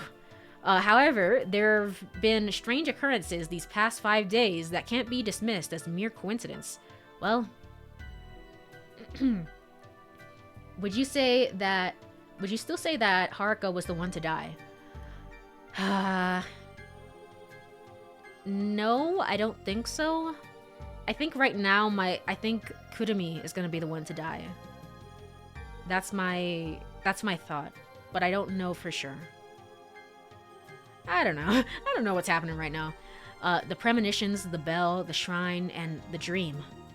If Yuka's theory is correct, it would explain all of these events. I mean, would you be willing to go to the 7th if Haruka died? Oh, I think if anyone died, to preserve the flow of time, but I feel like to preserve the flow of time, because we can't keep going back again and again and again and keep failing over and over and over again. But I guess it depends. It depends on the circumstances. If it's like a super mysterious death and like nobody can understand why it's happening or what's going on. Like, I don't know. If aliens were to come out of the sky, you know, and like kill somebody, that would be like, wait, what the frick? Like, I would have to go back in time again and like just confirm. Okay, like maybe we could try a few different things to maybe circumvent this, you know? But if it's just like falling off of a ledge, I think it's painful, but I do think you have to kind of let things go. If Yuka's theory is correct, it would explain all of these things. Yet something doesn't sit right. Is it because I can't find any realism in this absurd theory? That's like something out of a manga? No, that's not it. Before considering the plausibility of the theory, there's something about Yuka's words themselves that bother me. I feel a sense of discord in her words. Something doesn't quite add up. Come to think of it, earlier in the morning, Yuka had said something like this on the coastal road. Besides, that morning I went to your room, you seemed completely unaware of things, so I thought at the time that it was just a dream. Why? Why do I feel like something's off with those words? What's hidden within them? I don't know. I have no clue. I don't know. I have no theories. And just then, the door suddenly opens. Y'all don't knock. Nobody in this universe like knocks on the door. Like, come on. I hastily sit up. Oh, Haruka. Hi. What's going on? Haruka? However, Haruka looks perfectly calm. Now that I think about it, I have not saved at all since starting today. What the hell? Oh god, okay, never mind. Common route to Yuka route. We're just on the Yuka route. Never mind. Never mind. Uh-oh. Remember when the game gives you free time to like spend time with characters and it's just like, yeah, you don't have any free will anymore. You're gonna spend time with Yuka. Alright, okay. So, that makes me think... Oh shit. Well, if that's the case, that actually makes me think that the game expects you to play through it multiple times. Because this is required. Like, we have to be here. And then maybe when I play through it again, I get the Haruka route. And then the third time, it's the Kurumi route. That would imply, like, at least 5 routes total. That's a lot. Okay. Well, that's also why there would be 8 pages of saves. Holy shit, okay. That's surprising if true. However, Haruka looks perfectly calm. I forgot about this. She says this, opening her hands quietly. She is holding a small white paper bag. What? This evening, I saw Kurumi. She wanted me to give you this, Makoto. Oh yeah, we kind of ran away from her. Oh, okay, thanks. I gratefully accept the paper bag. Well then, good night. Haruka leaves the room, and I'm left with the paper bag in hand. Come to think of it, when I saw Kurumi at Luna Beach, she'd asked me, do you want me to give you something good? No way she put the bell in here, right? Could this be something good? But seriously, Haruka should have at least knocked. I know, nobody knocks. Instead of just barging in. Every other Uchikoshi game has required multiple playthroughs to get the true end. Yes. Yeah. I mean, I guess in Zero Escape it doesn't feel like it's multiple playthroughs. I guess like 999 would be like the biggest offender of that. But even still, it doesn't feel like multiple playthroughs. I wouldn't say, yeah. I guess it kind of depends. Is this game gonna give me a flowchart or something? I don't know. Kind of depends. Instead of just barging in. ... Oh, just then a vivid memory flashes through my mind. What's going on here? Why? That's right. That's why I feel something's off. On the morning of the 1st, Yuka burst into my room. That's the cause of the inconsistency. I don't understand. I don't know. I stuffed the paper bag into my pocket. You can just check what's in there, and begin pacing around my room. Is the bell gonna be in there? I hope not. We should hear the bell if it's in there. Yuka and I have been in remarkably similar circumstances all along, thinking and acting like each other. That's because if Yuka's theory is true, we had both experienced the same history together. If that's the case, if I'm forced into the Yuka route for the first playthrough, I hope that I don't get a bad end, because I was like not spending any time with her. I was just like, whatever, Yuka, I don't care. That might be a problem. But wait. There's one action where Yuka and I were completely different. On the morning of the 1st, Yuka had come into my room, but I hadn't thought about going to hers. That's it. Here. The contradiction lies here. First, I need to think about why I didn't go to Yuka's room. I consider the reason. When I woke up that morning, I thought of the dream as just a dream. Not reality, but merely a dream. But even if I had considered it reality, I still wouldn't have thought to go to Yuka's room, because I didn't know who was there. That's because I didn't know who the person in the dream was. And yet, Yuka came to my room. Why? It's obvious. It's because I was in Yuka's dream. And at that point in the morning, Yuka probably didn't realize that it had been just a dream. That's why she came to check on me first thing after waking up. Yuka came to me first and saw that I was acting normally. And when she first started thinking it was just a dream, that was when she first started thinking it was just a dream. Blah, blah, blah. Wait, I was in Yuka's dream? So I was there? Okay. So I was the one dying in her dream, and then she was the one dying in my dream, I guess. So that means the person Yuka saw that morning was me dying? No, that can't be right. In the dream, I distinctly saw someone other than myself. I shouldn't be able to see myself. So it's the other way around. Yuka is the one who dies, and she saw me just before her life ends. Okay.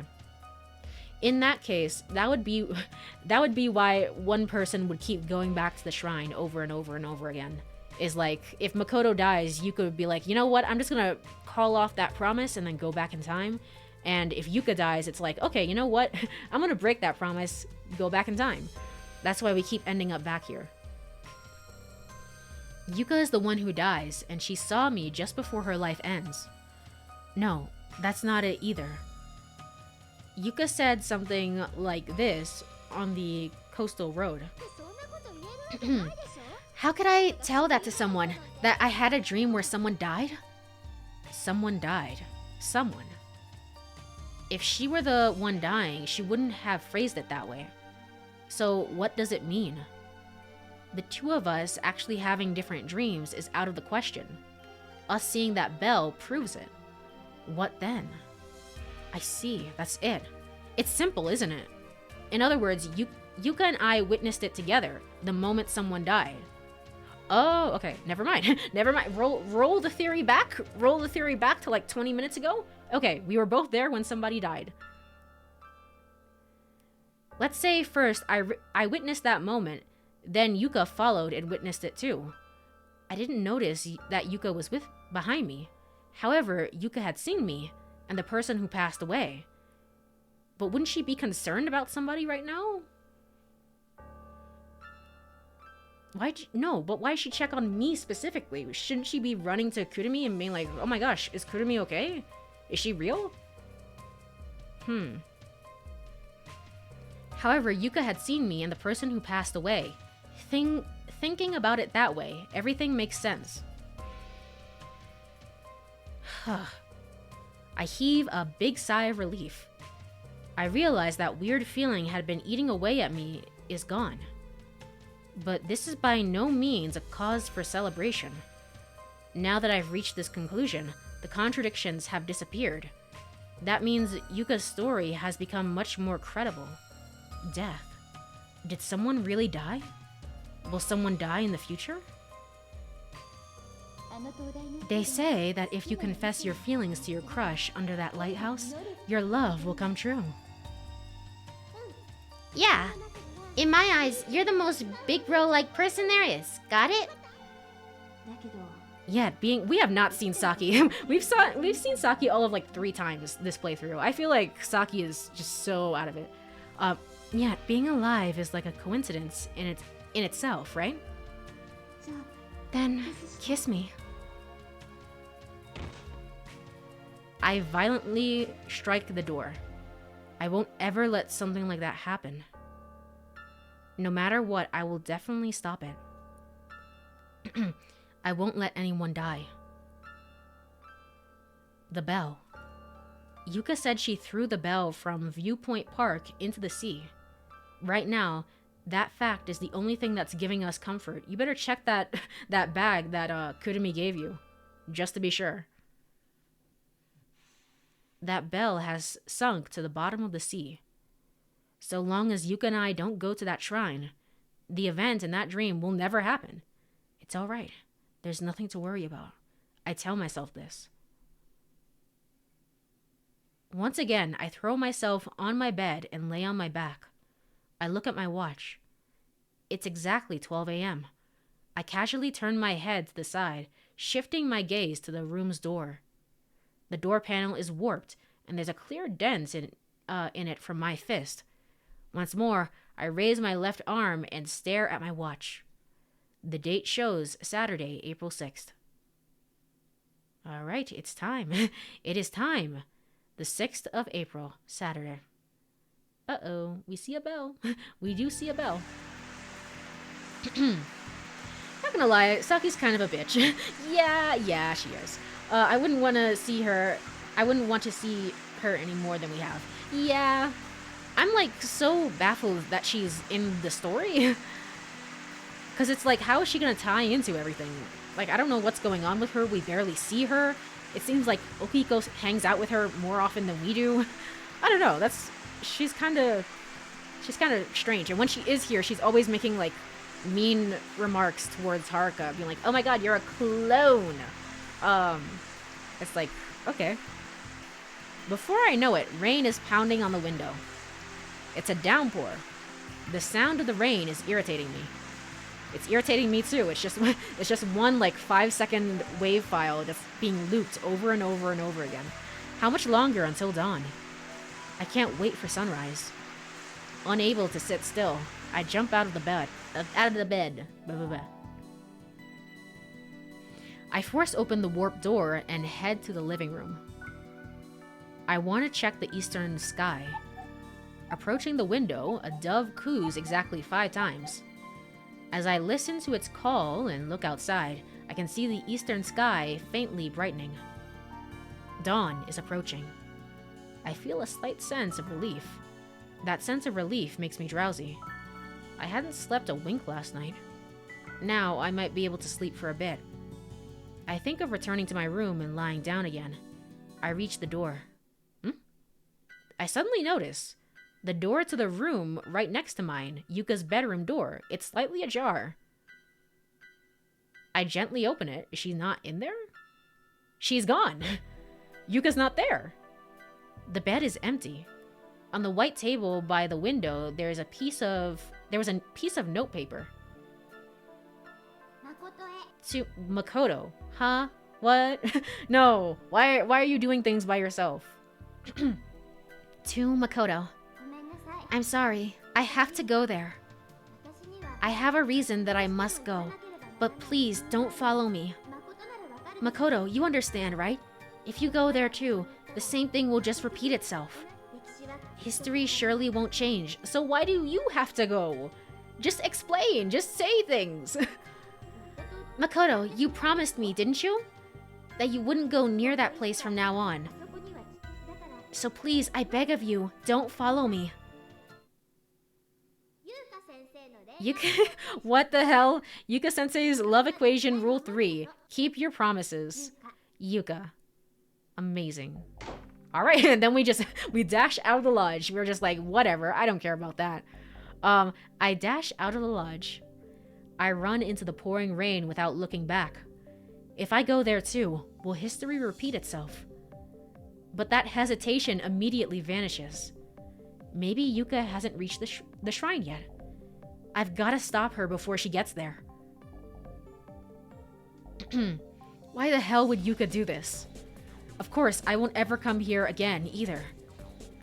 She said that, didn't she? Then why? The 6th, in other words, today. The events from that dream might happen at this shrine today. What reason does she have to risk such danger by going there? As I ran, a scene flashes through my mind again. Couldn't this fate be avoided if somehow, like, we send Okiko instead? Like, Okiko, you go after her. Not that he even likes us or that he's the most reliable guy. But I guess that would somehow work to prevent fate. That said, though, it's not like I'm blaming Makoto. I understand his feelings in this situation. It's like, why would you just abandon me? It starts with Yuka. It's like, why are you doing this? As I ran, a scene flashes through my mind again. Could it be? Could it be that it was Yuka? What she had said, I had a dream where someone died. What if that was a lie? Her throwing the bell from Viewpoint Park. What if that had been a lie too? I eventually reached the stairs to the shrine, but there's no sign of Yuka anywhere. I clicked my tongue. Maybe Yuka has already reached the shrine. I determinedly race up the stairs. The rain is bouncing off of the roof, shrouding the shrine in white mist. I searched for Yuka. She's nowhere to be seen. Inside, perhaps? I doubt Makoto could convince Okiko to go anyway. He utterly denies anything related to the occult and also hates Makoto. True, I guess we could make up a story? Like, I don't know. Well, yeah. I guess we can't. I heard that... I don't know, if I say something like, I heard that Saki might be injured and she's at the shrine, wink wink, nudge nudge, maybe he would go, but he'd also be like, you have to go with me. So, yeah, that makes sense. I rush to the front of the shrine. Before now, I have another dilemma to deal with. Should I enter? Should I stay? If I enter, will history repeat itself? But now that I know Yuka's words may be lies, staying put doesn't guarantee the tragedy won't take place. An act of betrayal. Yuka's root. How kind. Yuka said that under the meteor shower. My heart feels like it's on fire. Keep your promises. That's right. I couldn't break our promise. I had firmly sworn under that starry sky that I will protect her from here on out.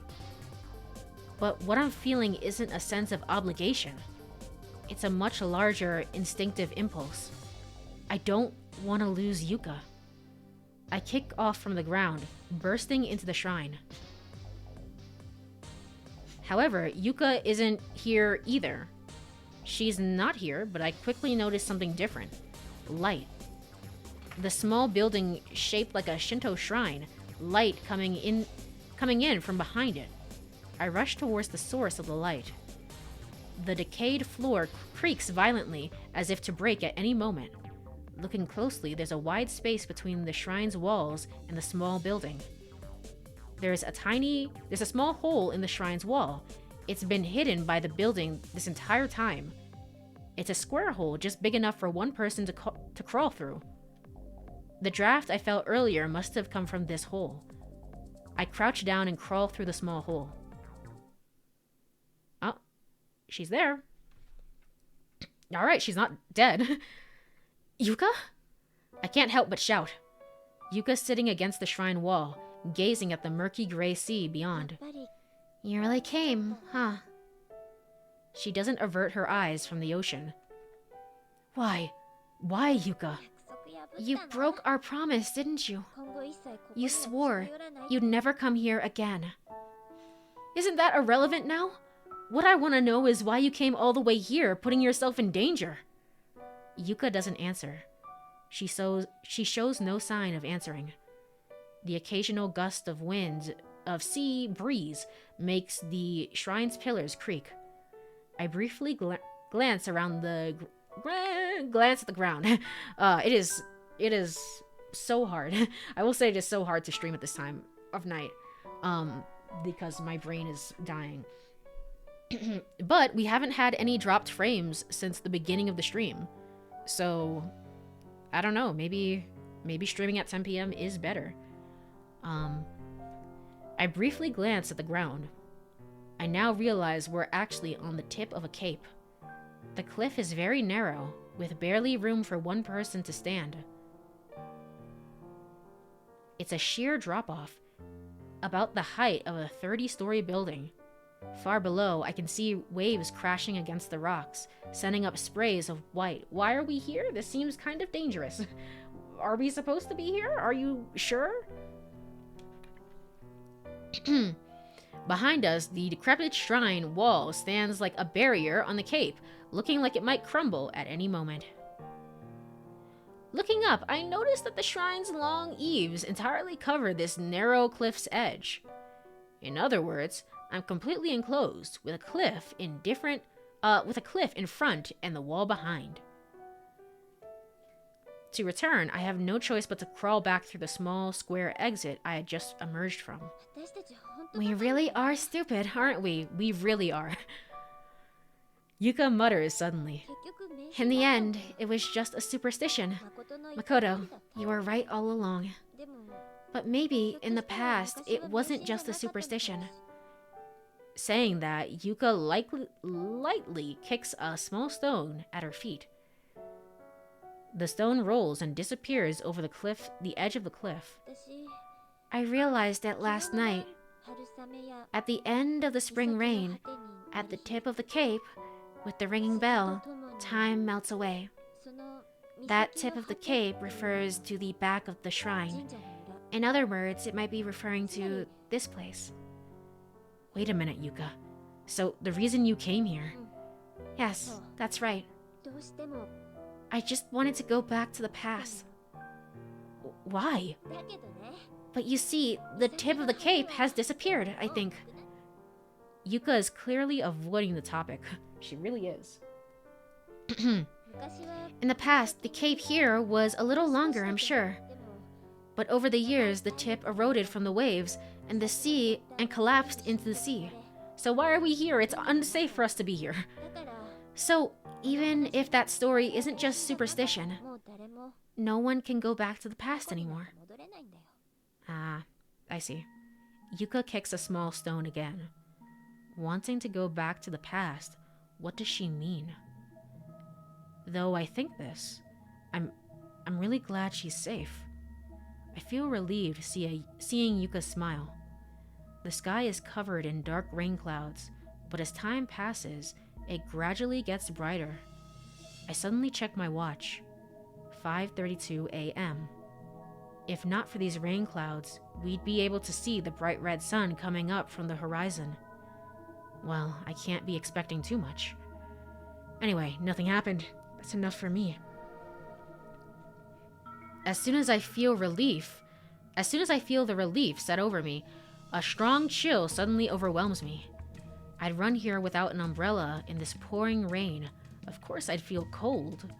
I absent-mindedly put my hands in my pockets to try and warm myself. Speaking of pockets, you put something in your pocket, didn't you? I feel something made of paper in my pocket. I pull it out. A paper bag. That's right, it was the paper bag Haruka gave me last night.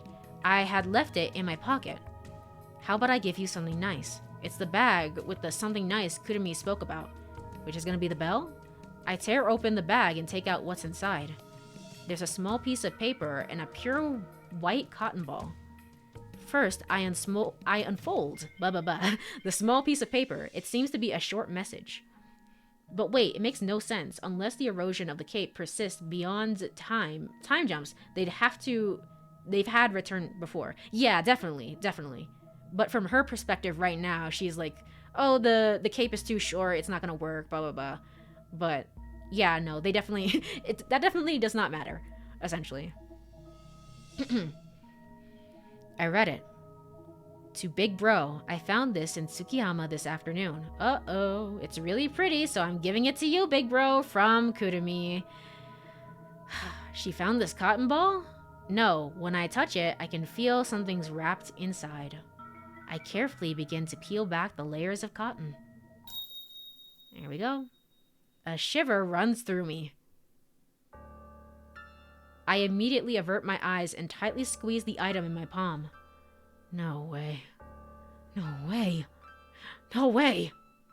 Blood seems to surge through my body like fire. Why do you have it, Makoto? The color has drained from Yuka's face, and she looks like a wax doll. She'd also seen it. Upon the palm of my hand is the bell. Then, Yuka slowly extends her arm, stiff as a board. Trembling, she opens her palm.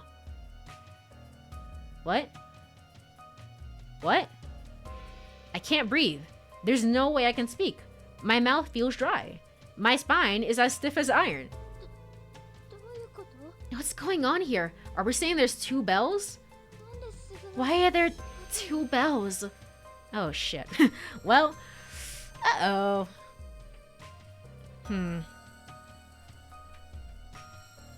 Uh-oh, my controller. Oh, you know what? I think the issue is my controller is not properly plugged into my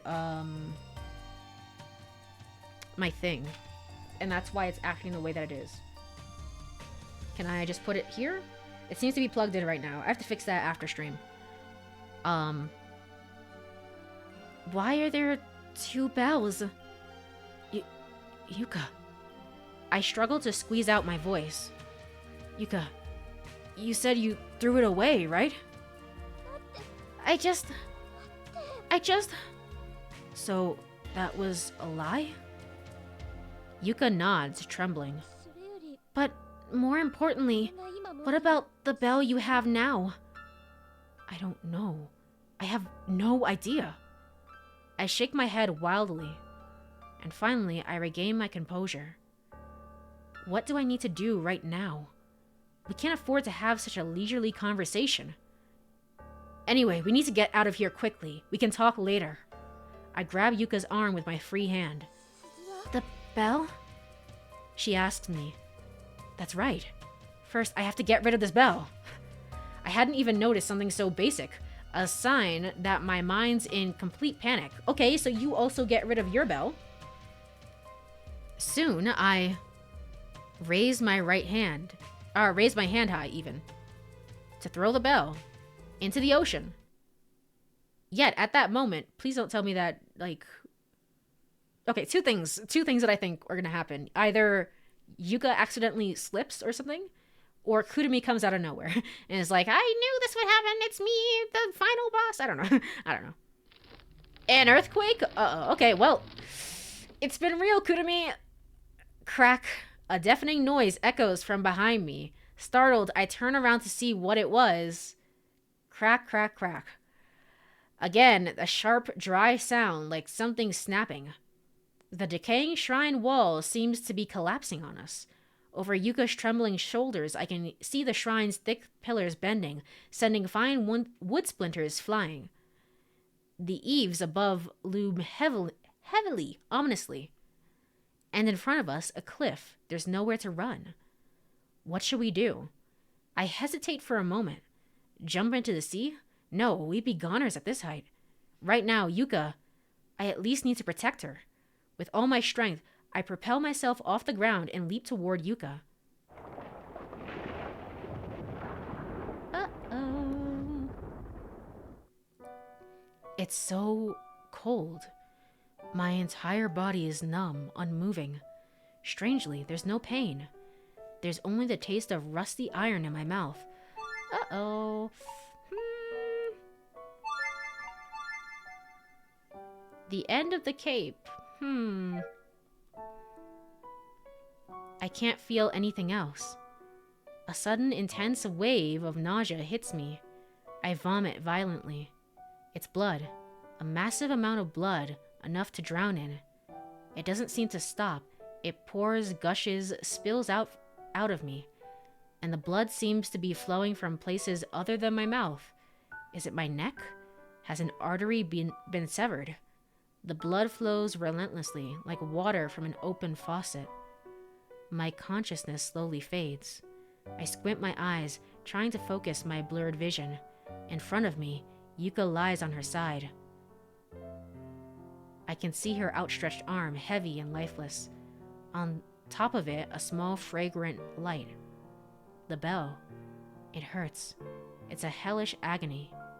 It's a pain that makes me writhe, clawing at my chest as if to tear it open. But it's not a physical pain. It's like a sharp blade relentlessly gouging at my heart. I had broken my promise. I had sworn that I would protect Yuka. I was too late. Just by an instant. I don't know, this kind of feels like a bad end. Either that or we're gonna go back somehow, but I don't know. If only I hadn't hesitated for that one moment. I could have protected Yuka, but I summoned every last ounce of strength and inched my way like a worm toward Yuka's side. The sensation of her skin slick with blood in my arms, Yuka's translucent cheeks. It's as if she were a fragile glass doll. Why? Her voice, heavy and raspy, lingers in the air. Tears endlessly stream down my cheeks. And from the palm of Yuka's hand, the bell drops. And from the palm of my hand as well, drops my own bell. No, I think we're gonna go back. At that moment, everything goes black. Oh, time to go back. Time to go back. Woo! Look at that. Look at that kaleidoscope. Woo! All right, cool.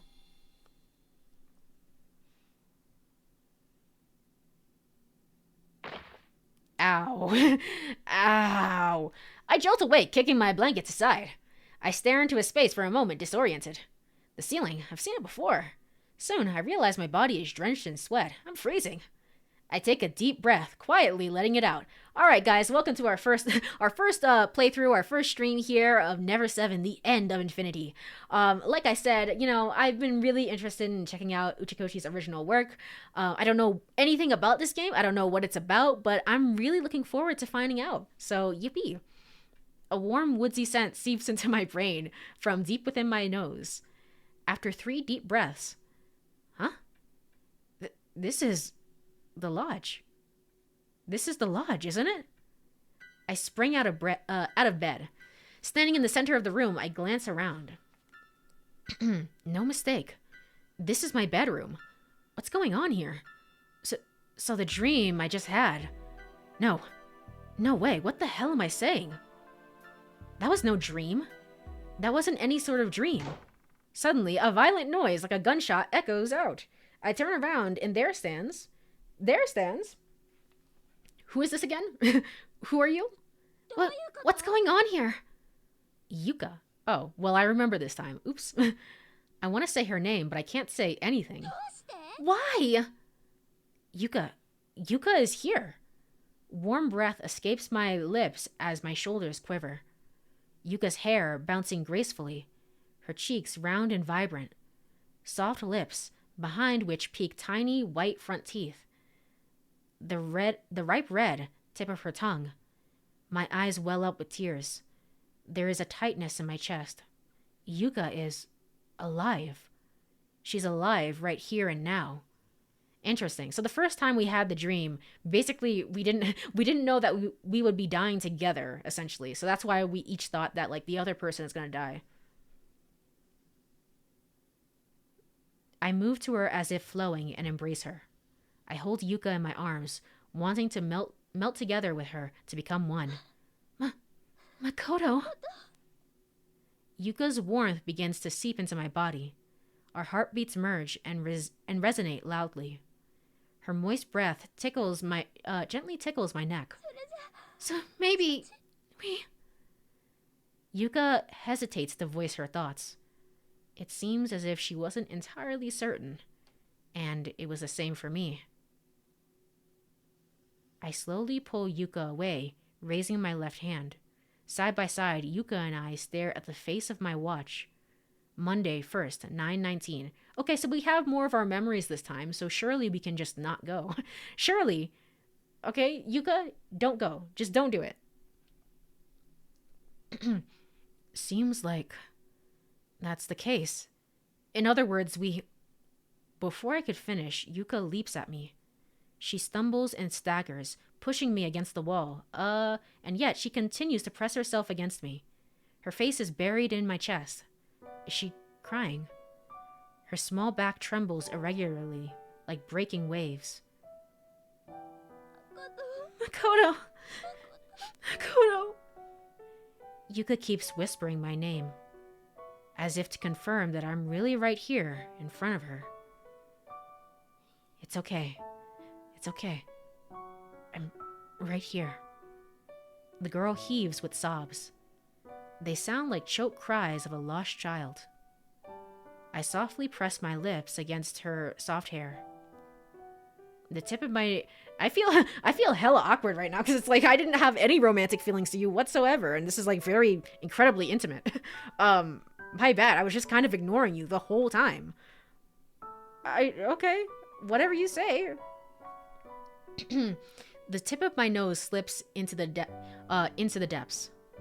A melting sweet scent envelops my entire being. The scent of Yuka's life.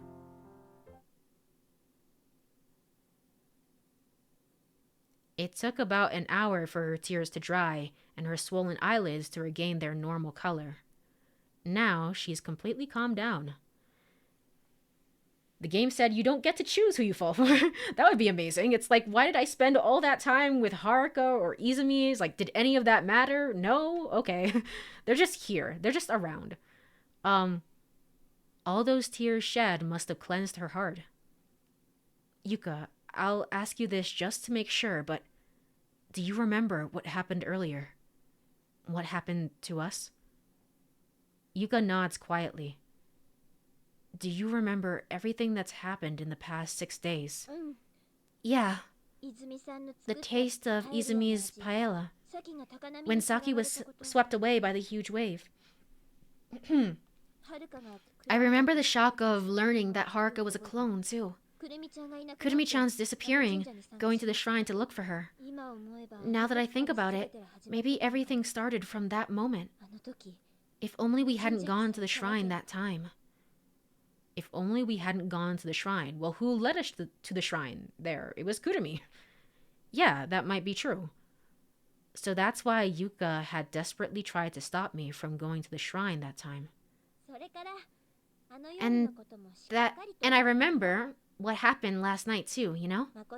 You and I gazing at the starry sky that night. Those words echo in my chest. It was the night when I made that promise. I promised to protect Yuka. It feels like we've gone back to the beginning, doesn't it? But is this really what happened? Eh? I mean, maybe your watch is broken, you know? Just relying on what the watch says might not be enough. We should check other things. What do you mean? Yuka walks up to the door, puts her hand on the doorknob. I should really end stream. I have to go to the gym. I have to attempt to go to the gym tomorrow morning. But it's just like I'm waiting for a good time to end it because I feel like there's a lot of questions right now that I want. I just want a little bit of like being settled right now. Did we actually time travel? Wait a minute. Yuka turns to look at me. Are you planning to tell Haruka and Okiko everything? I would never. It's better to keep this quiet for now. So just be your normal self too, Makoto, and pretend like nothing happened, okay? Like nothing happened, she says. Can I really pull that off? Anyway, for now, checking things out is the top priority. We can talk about it later, right? Yuka says this and heads out to the living room. I follow her immediately. Good morning. All right, here's the goofy music. So I think we're set. I think we're good. All right. Whew. Oh, it doesn't even say the date because we don't know yet. Repeating daily life. Yuka roots. Interesting. All right. Well, with that being said, I think now is a good spot to end today's stream. That was unexpected. That was unexpected. I really thought that I would get a choice here. I thought that the story would go differently.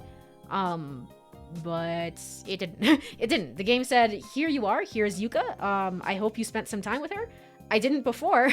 So all of this is super awkward to me, but hopefully I'm still on track to get like a good ending with her. Because I feel like that's very important.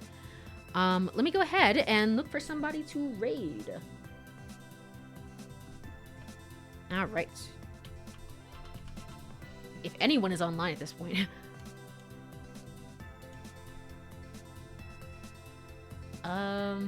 This is also part of the issue. Is like I don't know if anyone would be online at this point.